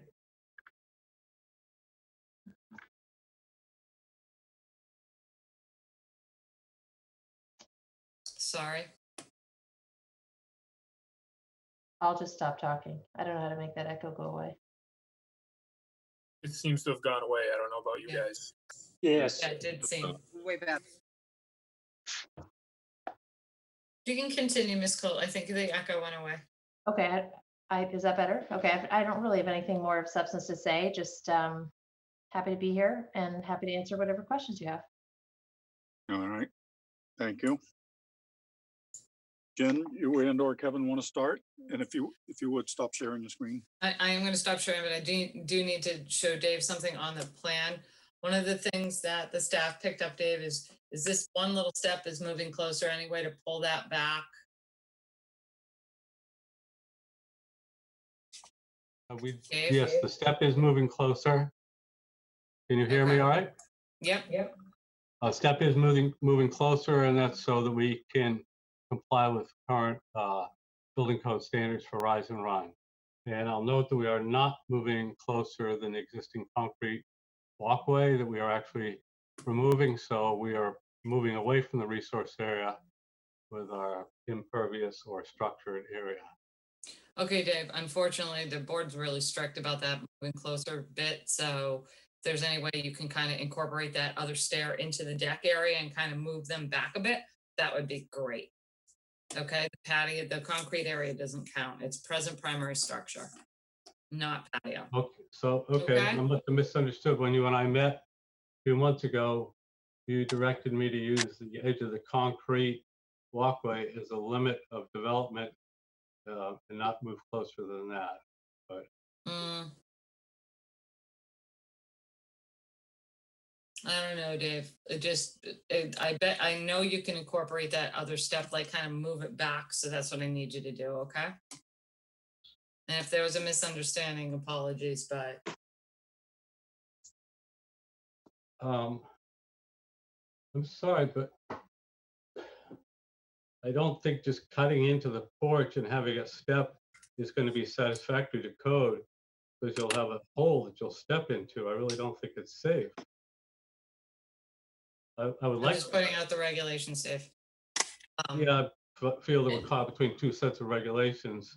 Nobody's fault. But we like to comply with the state building code and comply with your regulations at the same time, to the best of our ability. Anyway, that's one of the things. Dave, what does normal maintenance of the existing pier mean? The note says conduct ordinary repairs to the ramp base. At the landward end of the ramp, where it attaches to the seawall of the yard, there's presently two angle iron pieces that anchor the ramp. They were either poorly constructed or they've moved, so they stick up out of the ground 2 or 3 inches. It's a pretty dangerous situation. Actually, it's a tripping hazard at a very location. So Ben Carson, Schultz Marine, would investigate there and just get it flush with the ground again. No increase in the structure. Okay. just make it safe. Okay, and the staff had recommended cedars instead of the privet, but we'll let the board weigh in on how they feel about privet. Okay. And the switchgrass comment that I had recommended was so the only way I would say I would recommend the switchgrass be shrubs is if the voluntary plantings are not planted, because the whole lot is is predominantly lawn. So without an increase in like wildlife habitat value, you know, that's why I had said that, as opposed to switchgrass, putting more shrubs in that area to just increase that wildlife habitat value on the lot. Could we agree that you could make that a condition of the project? Correct. That's fine. Thank you. That's all, Mr. Chairman. I don't know if Kevin has anything to add. No, Mr. Chairman, I have no further comment. All right. Betsy. Dave and Beth, I'll just tell you, we had recent cases where people were not allowed to remove the primary structure any closer to the resource in the A zone. So I think you should heed what Jen said and come up with an alternative solution.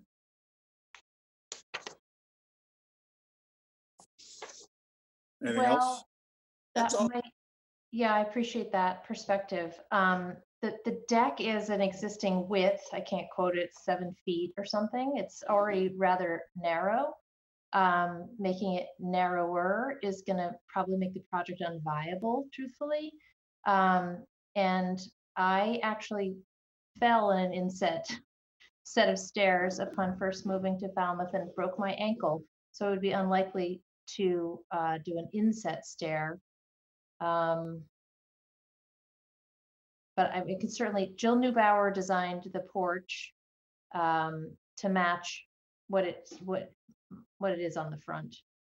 So could revisit with her to see if she has any interesting ideas on that front. But it might spell the end of forward progress on this particular project. Courtney? If I'm reading this plan correctly, the steps are yes, indeed, they're moving closer. But it's 1 foot. Am I correct? Yes, that is correct. You know, I'm a stickler on these sorts of things, but, you know, in a sense, I don't see why we could not make a finding that this is a de minimis encroachment and have them mitigate a little bit more. I think we can make a finding without sacrificing, you know, the precedent down the road. Typically, if this was a whole new set of stairs and we were looking at an encroachment of 5 or 6 feet in that area, I would absolutely take the position that you got to come up with a different scheme. But, you know, this is pretty minor. I honestly think that's my opinion. The second question I have is just more on methodology on the invasives control. Are you planning to tear the invasives out by hand? Are you going to be using herbicides? And if so, are you going to use a licensed applicator? Or how's that work? Dave is muted. Dave, do you want to speak to that? Because I don't know the answer to that question. I'm happy to do it however you guys want it. Yeah, well, David? Am I here? Yeah, you're back. Thank you. On the right-hand side of the plan, we've outlined a fairly long, clear description about the process for that, based on advice from a plant person. It's not my area of expertise. I can walk through it if you like. No, okay, I got you. I'm sorry. But I would say when you're ready to do the work, we're going to need to know who the applicator is. Yes, we can certainly do that. I think it involves cutting. Courtney, that can be a condition that the name Yeah, of the applicator needs to be submitted to the staff prior to the work. No, my main point, I think that, and that's fine, I'm satisfied with that. My main issue is the degree of encroachment, and is it significant enough for us to make a finding that it isn't significant? That's all. Thank you. Kevin?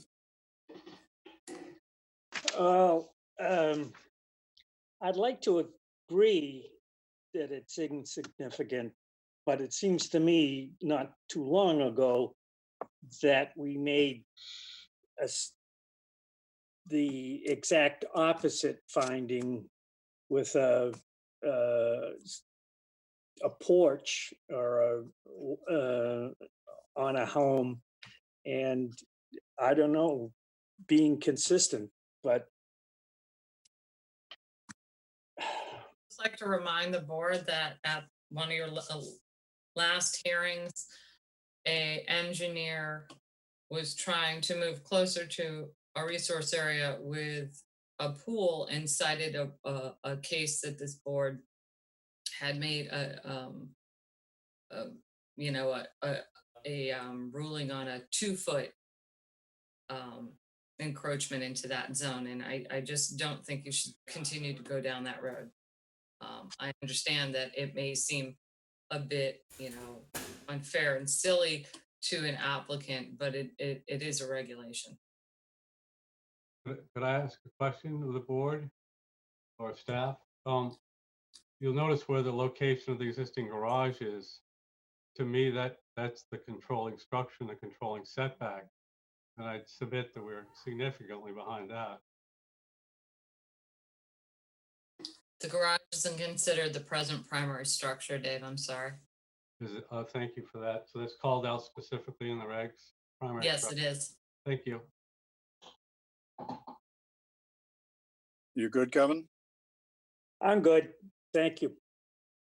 Dave, these two additions, is that going to make that one big room? Oh, these are, Jamie, these are porches, not enclosed. But are they going to be combined as one?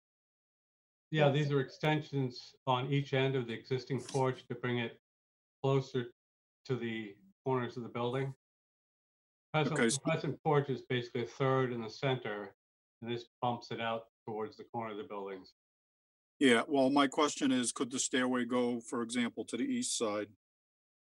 Or probably southeast side. The entry to the property is to the northwest. I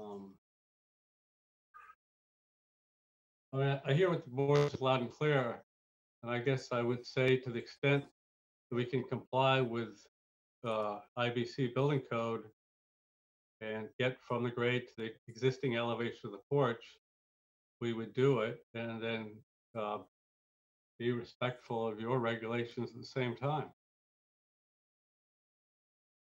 And that's kind of vague to the extent. Also be happy to add additional mitigation if that was meaningful. So Dave, Jamie, when you said put the stairs on the side, you meant the side where the pavers are? Yes.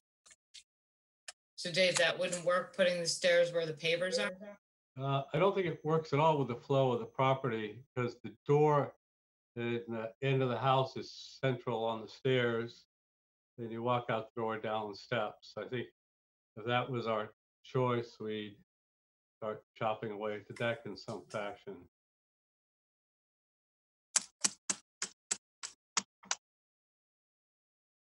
All right, moving on. Mark Gurney. Two things. I guess I'm inclined to agree with Courtney that a 1-foot extension is, I guess, the term de minimis. I also can imagine, however, presumably that porch has a railing, must have a railing around it. You could easily set the step back in one stair into this porch without creating any kind of safety issue, and then move the whole stairs back 1 foot. So I would think that would be a design approach to get around the 1 foot if we chose that we cannot live with the 1 foot. That's all. Thank you. Maury? I'm sure you know what I'm going to say. I'm consistent. An inch.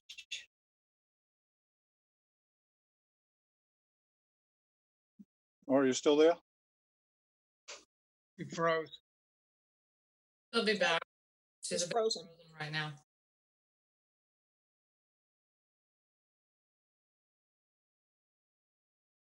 Jamie, you can move on. She's frozen right now. Okay. Pat? I think, Back. I think we've heard this before. I'm not very supportive of the de minimis approach. It does provide for potential for a slippery slope. I understand the aesthetics and the reasons that a homeowner would like to go back to their architect and possibly redesign it in a way that satisfies both them and the commission. All right. Peter? I agree with Mark. It's de minimis, but we don't like de minimis. So I'm waffling. No more comments. Russ? I'm with Courtney on this one. Steve? No, I think we have to be consistent. We didn't do the one with the swimming pool. They can figure out a way, I believe, to have this meet our requirement. All right. Is Maury back? Maury, Am I back? you are back, but it looks like to me you're muted. Maury? She's frozen again too. Hear me now? Jen? Yes. I'm along with Pat. I don't want to go down that slippery slope. We've been consistent and we have to maintain consistency because the inch will become the foot, will become the 3 feet, and there'll always be a reason to make it bigger and closer. And if we're not consistent, it just takes way longer to fight this, and people are going to appeal.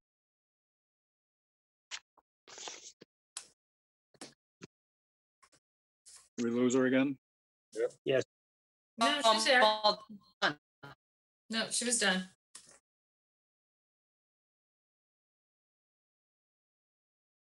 Maury back? She finished, Jamie. She finished. Thank you. All right, are there any public comments or questions?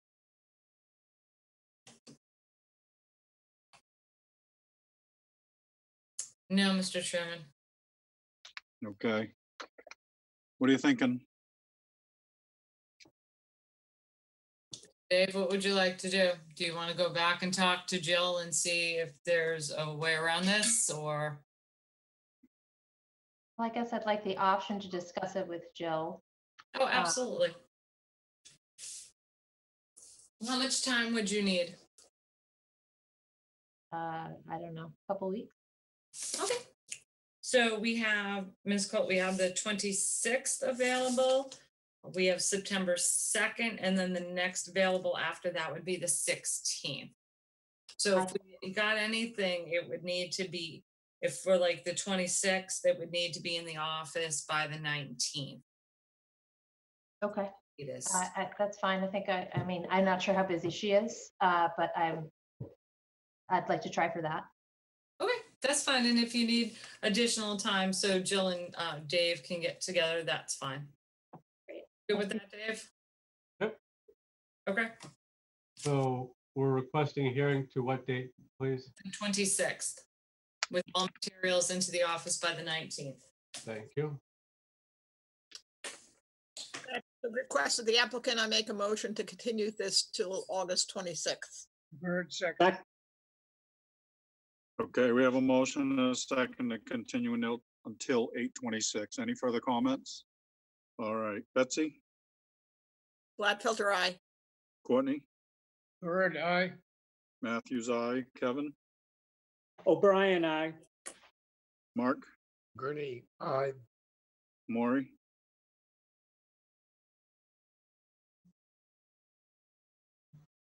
Lori? Looks like Follow Maury. Hart's Yeah. eye. Yep, Thank she you. said aye. Pat, Harris, aye. Peter, Walsh, aye. Russ, Robbins, aye. Steve. It is unanimous. This hearing is continued until 8:26. Thank you, David. Thank you, Beth. Thank you, so Dave. much. Have a good night, Thank everybody. you. Good night. Good night. Where did Ms. Cox go? All right. Next up is 13 Fells Road, and that has been continued. After that, continued hearings under a notice of intent. 268 Surf Drive, that as well has been continued. Next up is 163 Bay Road, that has been continued. After that is 17 White Pine Lane, that has been continued. All right. Request to amend the existing order conditions. The Christine M. Moynihan Trust, 335 Shore Street, Falmouth, Mass. For permission to add a cantilevered 4x12 generator and AC platform. Jen? Yes, Mr. Chairman, I've promoted Matt Cost up as a panelist to present the amendment.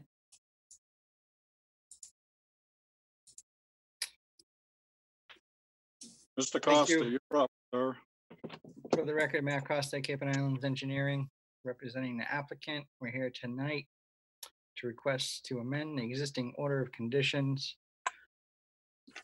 for a, to include a utility platform, AC generator platform, 4x12 platform on the side of the house, elevated more than a story above the ground, above the existing driveway, has no mitigation requirements, meets all the existing performance standards as we have outlined in our narrative, and we're respectfully requesting you issue an amended order of conditions.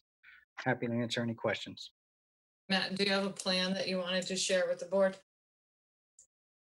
Or do you Sure. want me? Let me,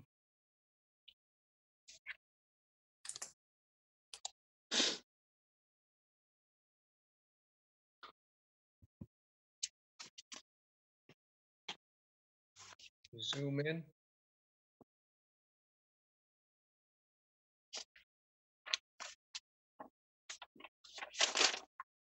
here's the platform over the driveway.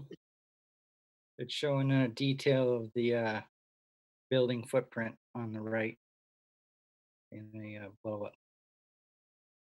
Thank you.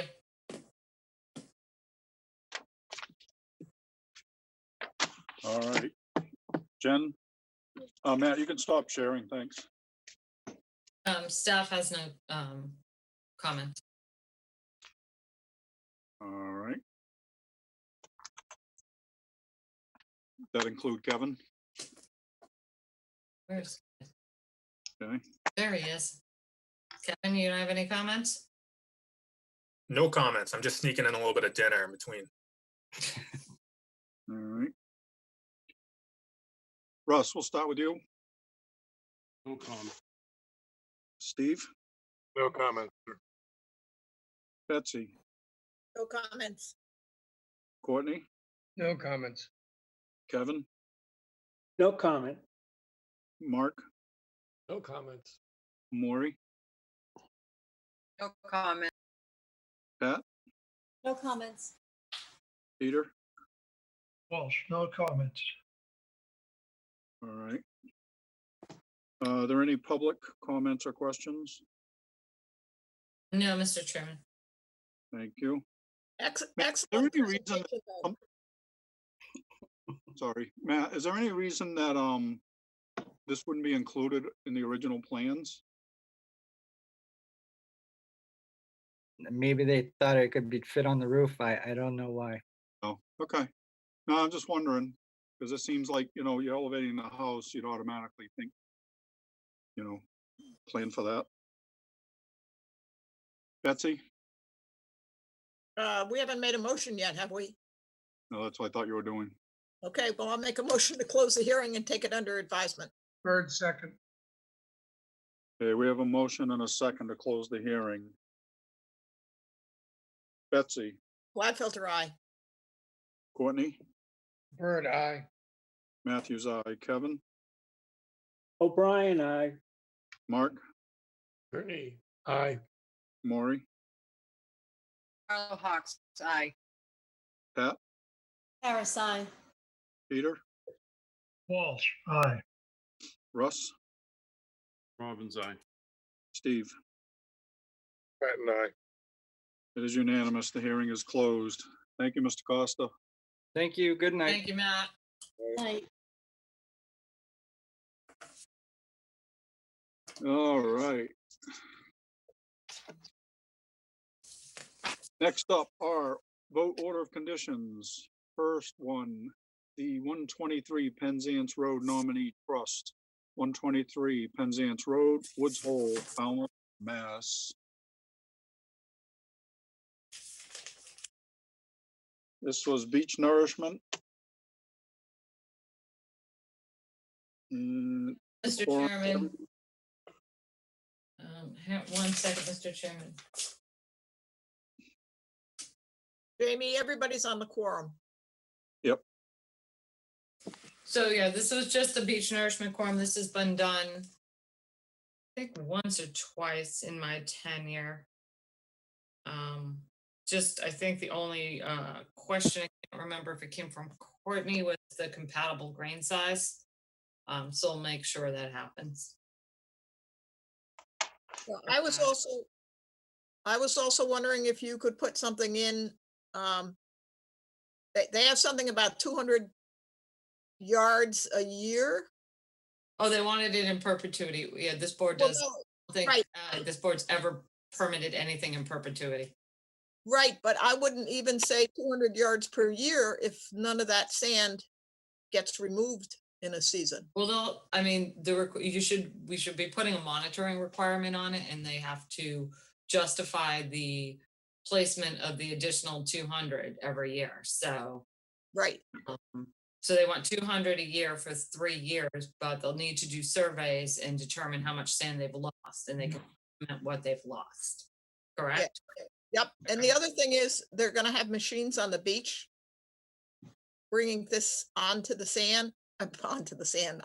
beach.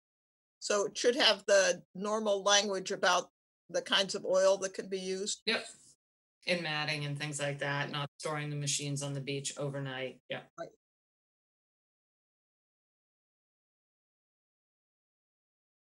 You put in there the monitoring report, correct? Yeah, I am. Okay. Make a motion to accept the order as discussed. Pat and second. Second. Okay, we have a motion and a second to accept the order as discussed. Any further comments? All right, Betsy, Gladfelter, aye. Courtney, Bird, aye. Matthews, aye. Kevin, O'Brien, aye. Mark, Ernie, aye. Maury,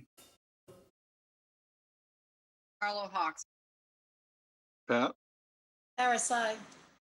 Peter, Walsh, aye. Russ, Robbins, aye. Steve. Pat and I. It is unanimous. Thank you. Next up, Mark Parker, 272 Acapesket Road, Falmouth, Mass. The quorum is everyone. This is just a redesign of the house. There was some concerns about the oak tree, was it the oak trees that were being taken down between the two properties? And I think Commissioner Harris had some concerns or questions about those kind of designer retaining walls. So other than that, it was just, I think the design was just a lot different from the previous design, so they filed the new notice. So I don't know if anybody wants to speak to the trees being removed. Bernice Wallace had defended that decision. I think I brought it up and she said that the people that, I think that the same owners next door were concerned. But I look at this as one project. I can't look at neighbors' projects. They were healthy trees. We've not allowed healthy trees that aren't a threat to the construction or the house being permitted. So I would really like to see them not leave. And the walls, I have to agree with Pat. They're basically building a retaining wall on coastal bank with the bluestone patio on top of it.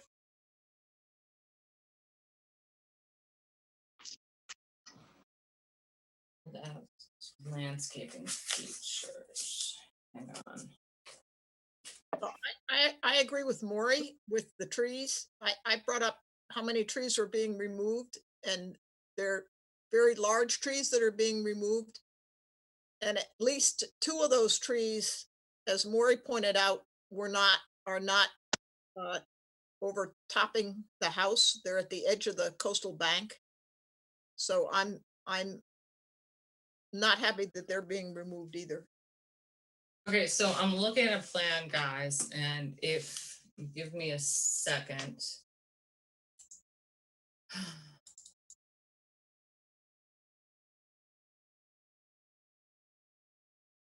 Mr. Chairman, I'm going to share Mr. Borselli's site plan if you don't mind for a second. So I know exactly which trees they're talking about. Okay, guys, you see that? Yep. You make it bigger? I'm working on that, Betsy. Good job. I'm trying. So you guys mean these trees right here? I mean, these 4 oaks, I think, were in question. When you say the 2 near the coastal bank, I'm assuming you mean this 18-inch oak, this 18-inch oak and this other 18-inch oak, correct? Yeah, and I think, wasn't there one down? Correct. And there's And one do you down. also want these 2 oaks? This one, this maple's No. gonna go because it's in the parking court. No, there's an oak down south. If this is facing, if up is north. By the landscape wall, there's a fence. Okay, so, oops, sorry. So we want to keep this 15-inch oak, these 2 18-inch oaks. What about these 2 10-inch oaks? Right here. They were perfectly healthy and they're way past the construction line. Can you show the bottom again, the south part again? Right there? Yeah. This one?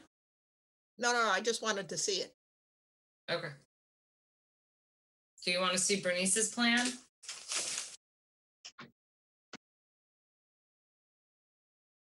So what about the 2 10-inch oak, guys? You want to keep those? These over here? I don't know. Pointing. Removed if.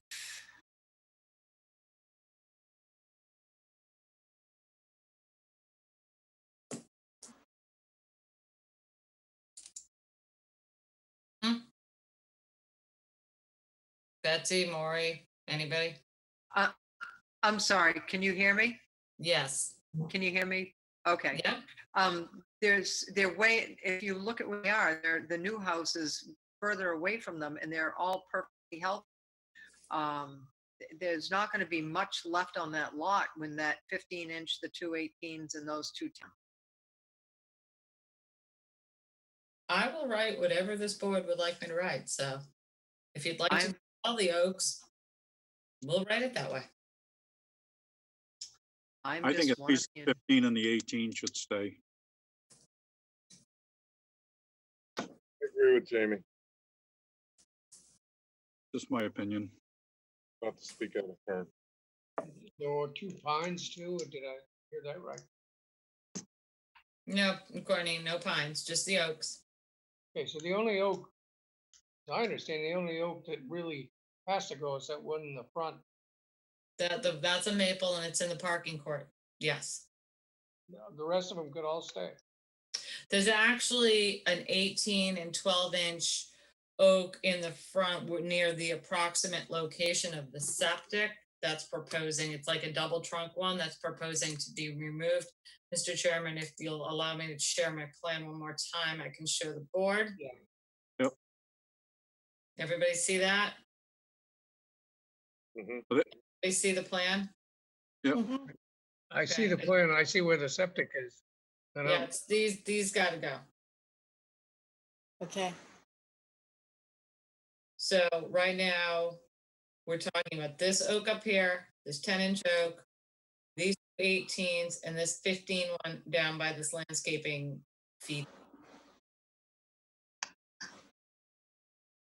They're the only trees left on the lot.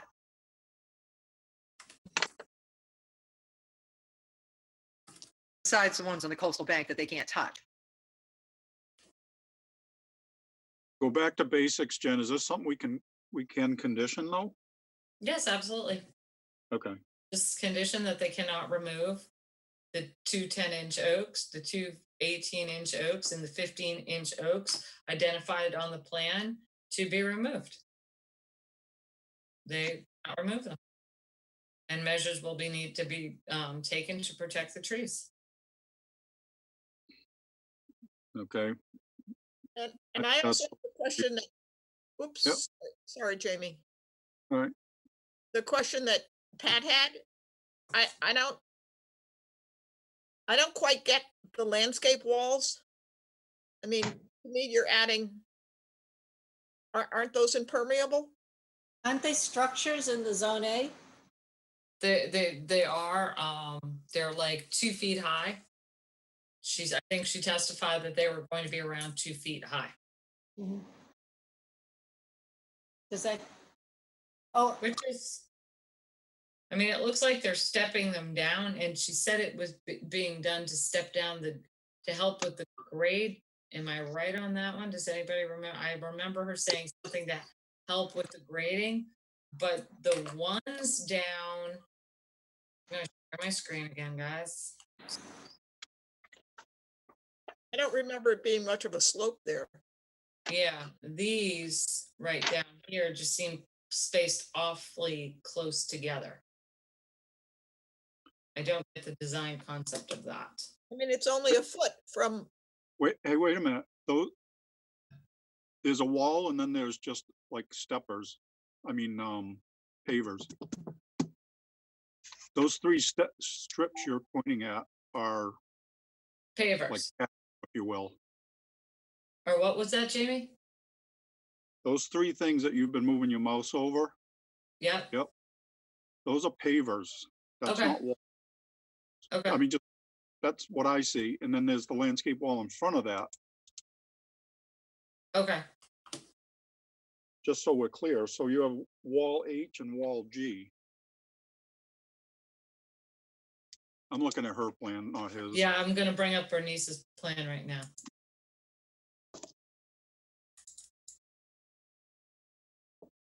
To the chair, I don't understand why we have those walls. So you have a nice flat backyard. There's hardly any grade change from one side to the other. It's a foot maybe. it's pretty flat as it is. Well, we should just condition no walls.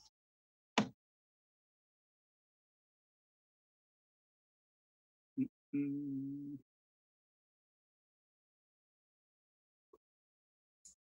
The board doesn't like the landscaping walls, then condition that they can't be constructed. So I have another question. Are all those circles that are towards the slope of the bank, are those plants? Are those mitigation plants? Yes. I'll bring it up again.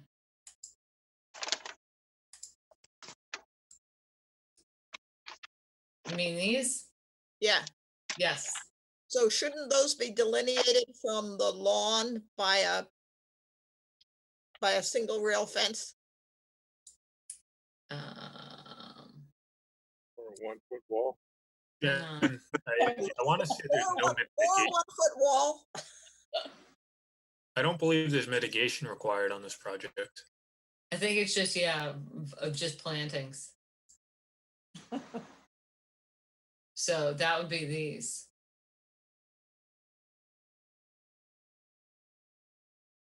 So are we gonna allow the walls? That's the question. Well, you've got one here coming off the house this way, and then I think these are fine. I think these are the problematic ones for the board. Is there anything in the schematics that make it appear that it's a retaining wall? It's just an odd design to have a wall at the edge. I mean, if you leave the walls, I would definitely make a finding that they're strictly a landscape feature and not a structural feature, like a abutment or retaining wall or something like that. That they are strictly, she said it as a landscape feature. Okay. Or you can just say no, and they can't put them in. Putting 2-foot walls on coastal banks, and then they're gonna bring the fill up to it to flatten the lawn, as Jamie said. I don't think we're going down.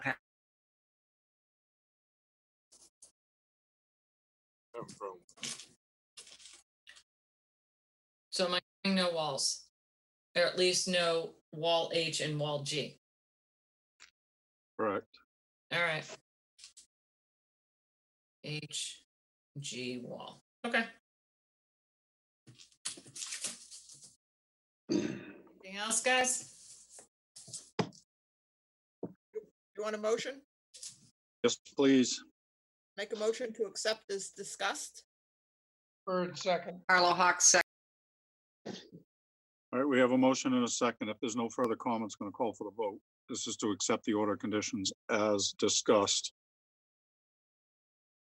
All right, Betsy, Gladfelter, aye. Courtney, Bird, aye. Matthews, aye. Kevin, O'Brien, aye. Mark, Brittany, aye. Maury, Carlo Hawks, aye. Pat, Harris, aye. Peter, Walsh, aye. Russ, Robbins, no. Steve, Patton, aye. all right, it is 9-1. It passes the order of conditions, that is.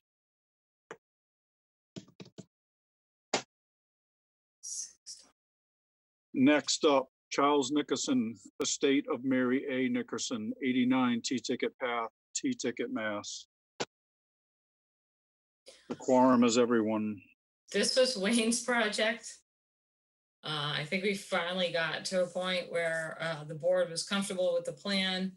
The staff's concerns about the height of the dock were addressed with the Division of Marine Fisheries. So if they're happy with the proposed height of the dock, the staff is not going to go against the recommendations of the Division of Marine Fisheries. So I think we got Wayne to that project to a good place. All right. Anybody, any concerns on that one? I'm just thinking about the pruning of the junipers there. Yeah, the taking a third of the it was a third of the junipers. It was vague, so I'm just thinking about how vague that was.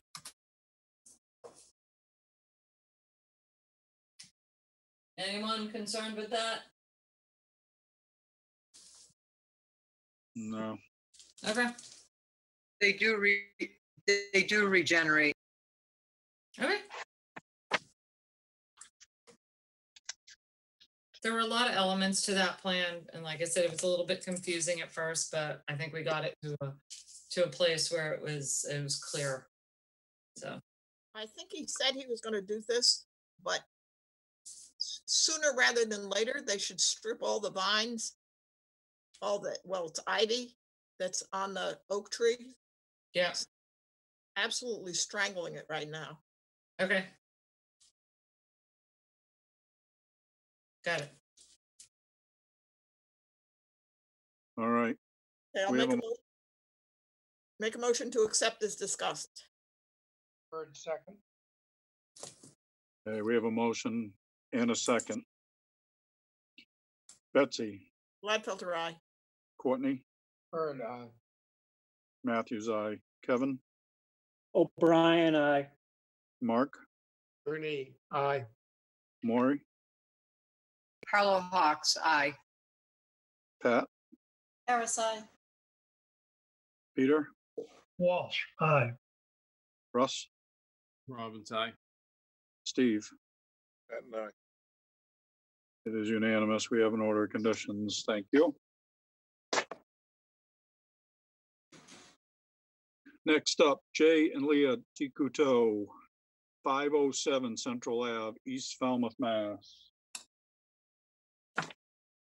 Yes, Mr. Chairman, this is the amended order to place the already started constructing 198 square foot shed over the area that they had proposed to be that reinforced turf parking.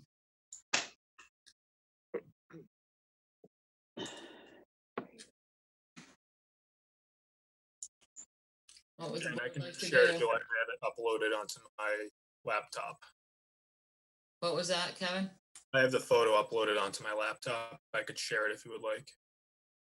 Okay, Please. I mean, the only concern the staff has, because it was raised to us, was that they, prior to even, they started construction, we stopped them, and before getting the order, they continued construction on the shed. So we can show you the two pictures of what it looked like when we went out to look at the site and what it looks like now, and you guys can decide. We were told it was to secure the building for, what we thought was a hurricane that might come up the coast. But I don't know. I am gonna. You're going to protect the shed from a hurricane by adding to it? Is that what I heard you say? Mr. Chairman, I'm only reporting what I was told. But if Kevin, do you have the original picture too? No, I was just gonna say I only have the new picture. Well, everybody was there. They remember what it looks like. Why don't you show them the new picture? Yeah. I'm gonna look something up real quick.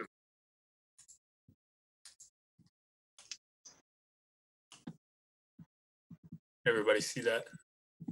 That is significantly more than what I saw. The whole dormer. I mean, come on. Yeah, that'll hurricane. Oh, So if we buy that, I've got a bridge to sell.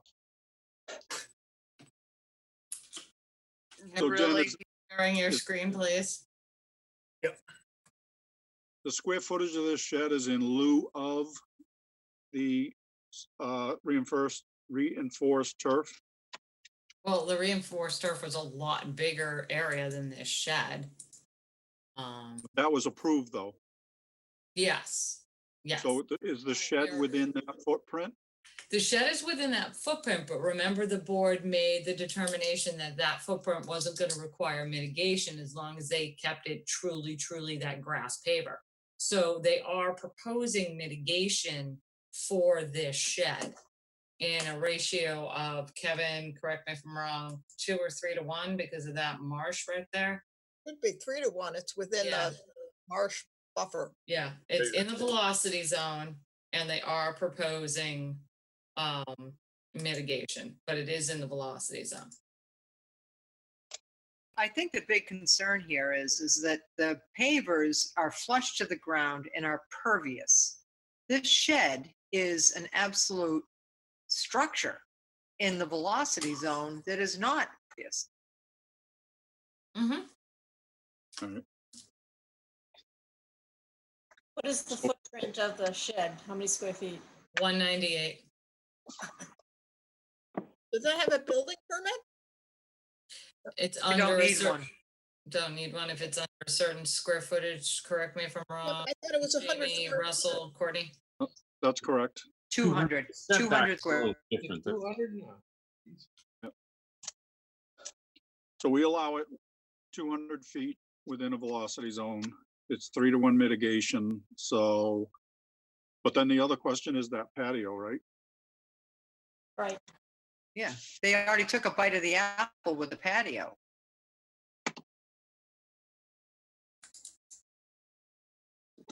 The other thing is the mitigation planting is almost touching the shed, and we don't have mitigation within 10 feet of a structure. So even if they mitigate, it needs to go somewhere that's more effective because there's already vegetation behind the proposed mitigation. So the mitigation planting should be somewhere that are doing more good to the resources than being there. Well, we are getting it in the front of the property on Minot roadside. No, but The this is what Lori mentioned at the time. Some of the mitigation is right behind the shed. And she suggested that it be shifted south. Guys, I'm going to share my screen for you so you can see the mitigation area. This is 15 feet, so they are within 10 feet of that corner of that shed. They're within 8 feet of that shed. It does need to be shifted. And also, Yep. Maury pointed out, can you make it go up? Can I see the southern part? That marsh has been, Maury pointed out, has been mowed. And the mitigation in the south sticks out into the road layout. And that square, however many square feet that is, has to be added to the rest of the mitigation on the lot.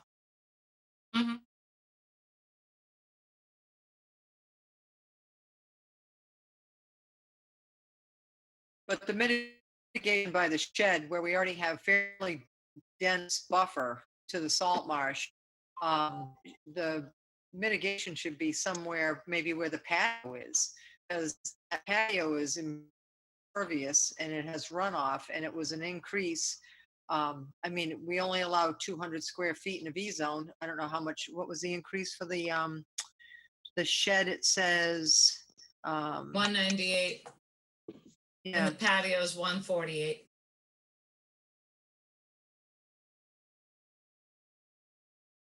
Is the patio being added to the primary structure? The patio is right here, Betsy. Oh,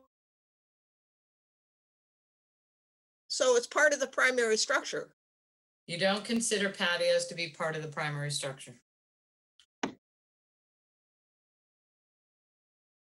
So if this is just a flat patio?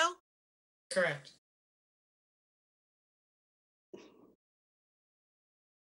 well, it's not flush on the ground.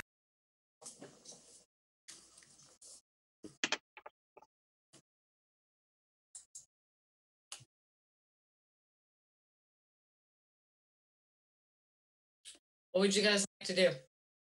Are we keeping the shed Curious, does the board- or making the shed go away? I say You know, make it go away. Would the shed be permitted if it were requested rather than asked to be forgiven? And it seems to me that it has a lot going against it under the regulations. It's in the zone A, right? To the salt marsh. Yeah, it's definitely within zone A. So Correct.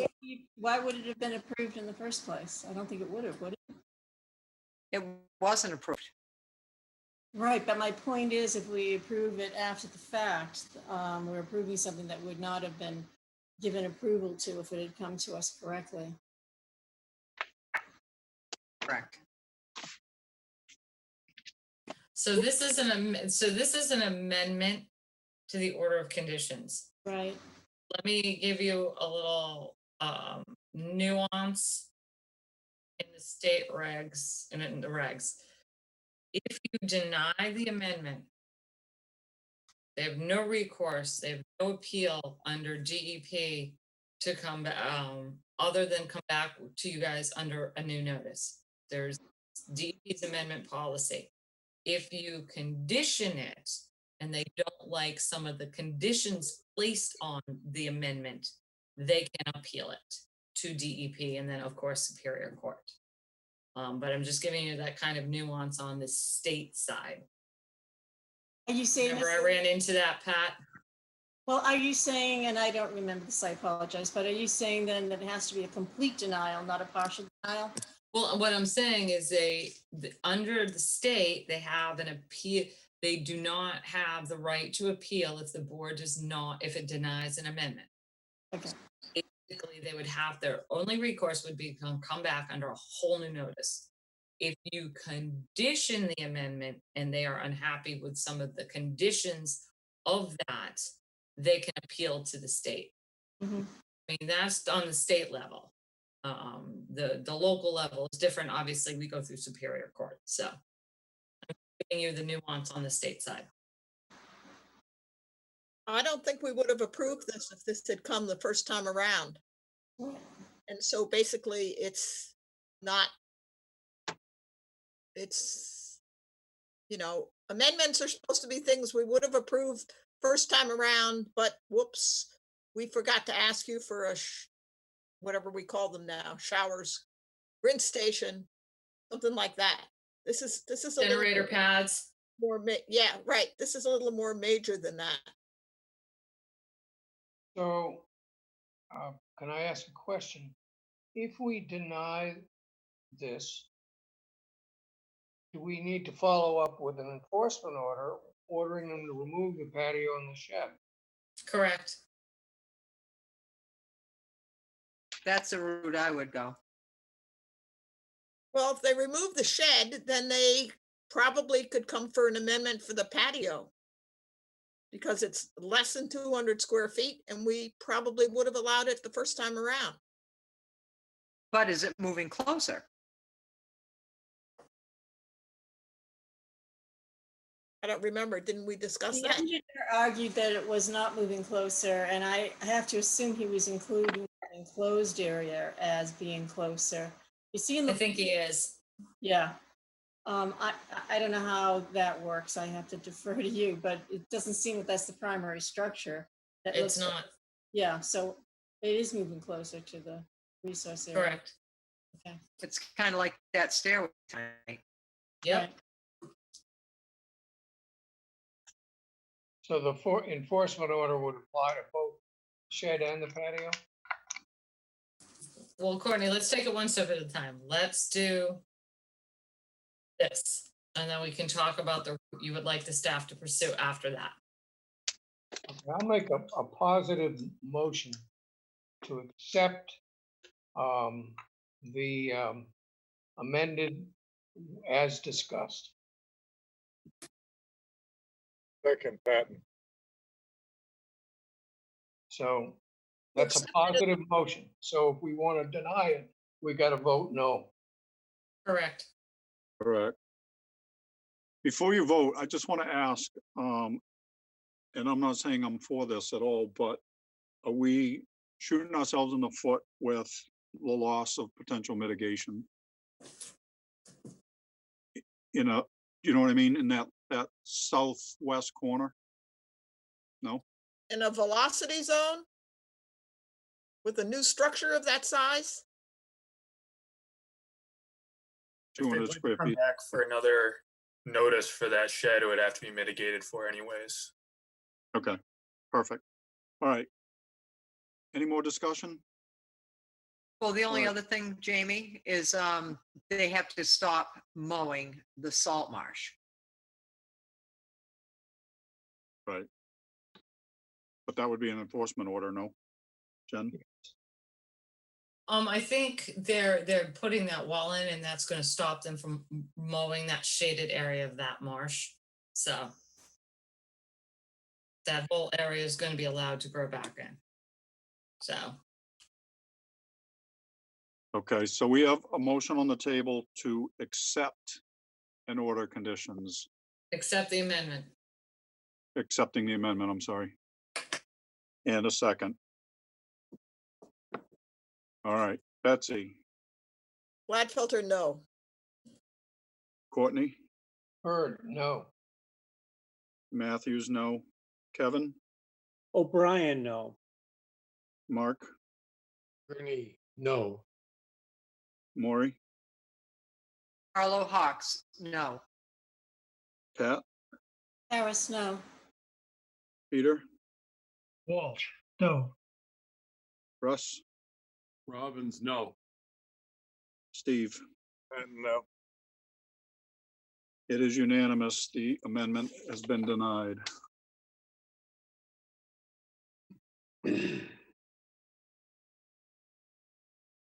Thank you. Other business or other business, as the case may be. And before we go to the one that's printed, I just wanted to call out Kevin and Alyssa for their efforts in getting staff reports sooner than has been historically. Not to be negative, it helps all of us and the applicants when we get them a little, prior to the hearings or the day of the hearing. So I just want to say thank you for that effort, Kevin. And if you would, please pass that on to Alyssa. Absolutely, thank you. And Alyssa is really a driving force behind a lot of those notice of intent staff reports. Thank you.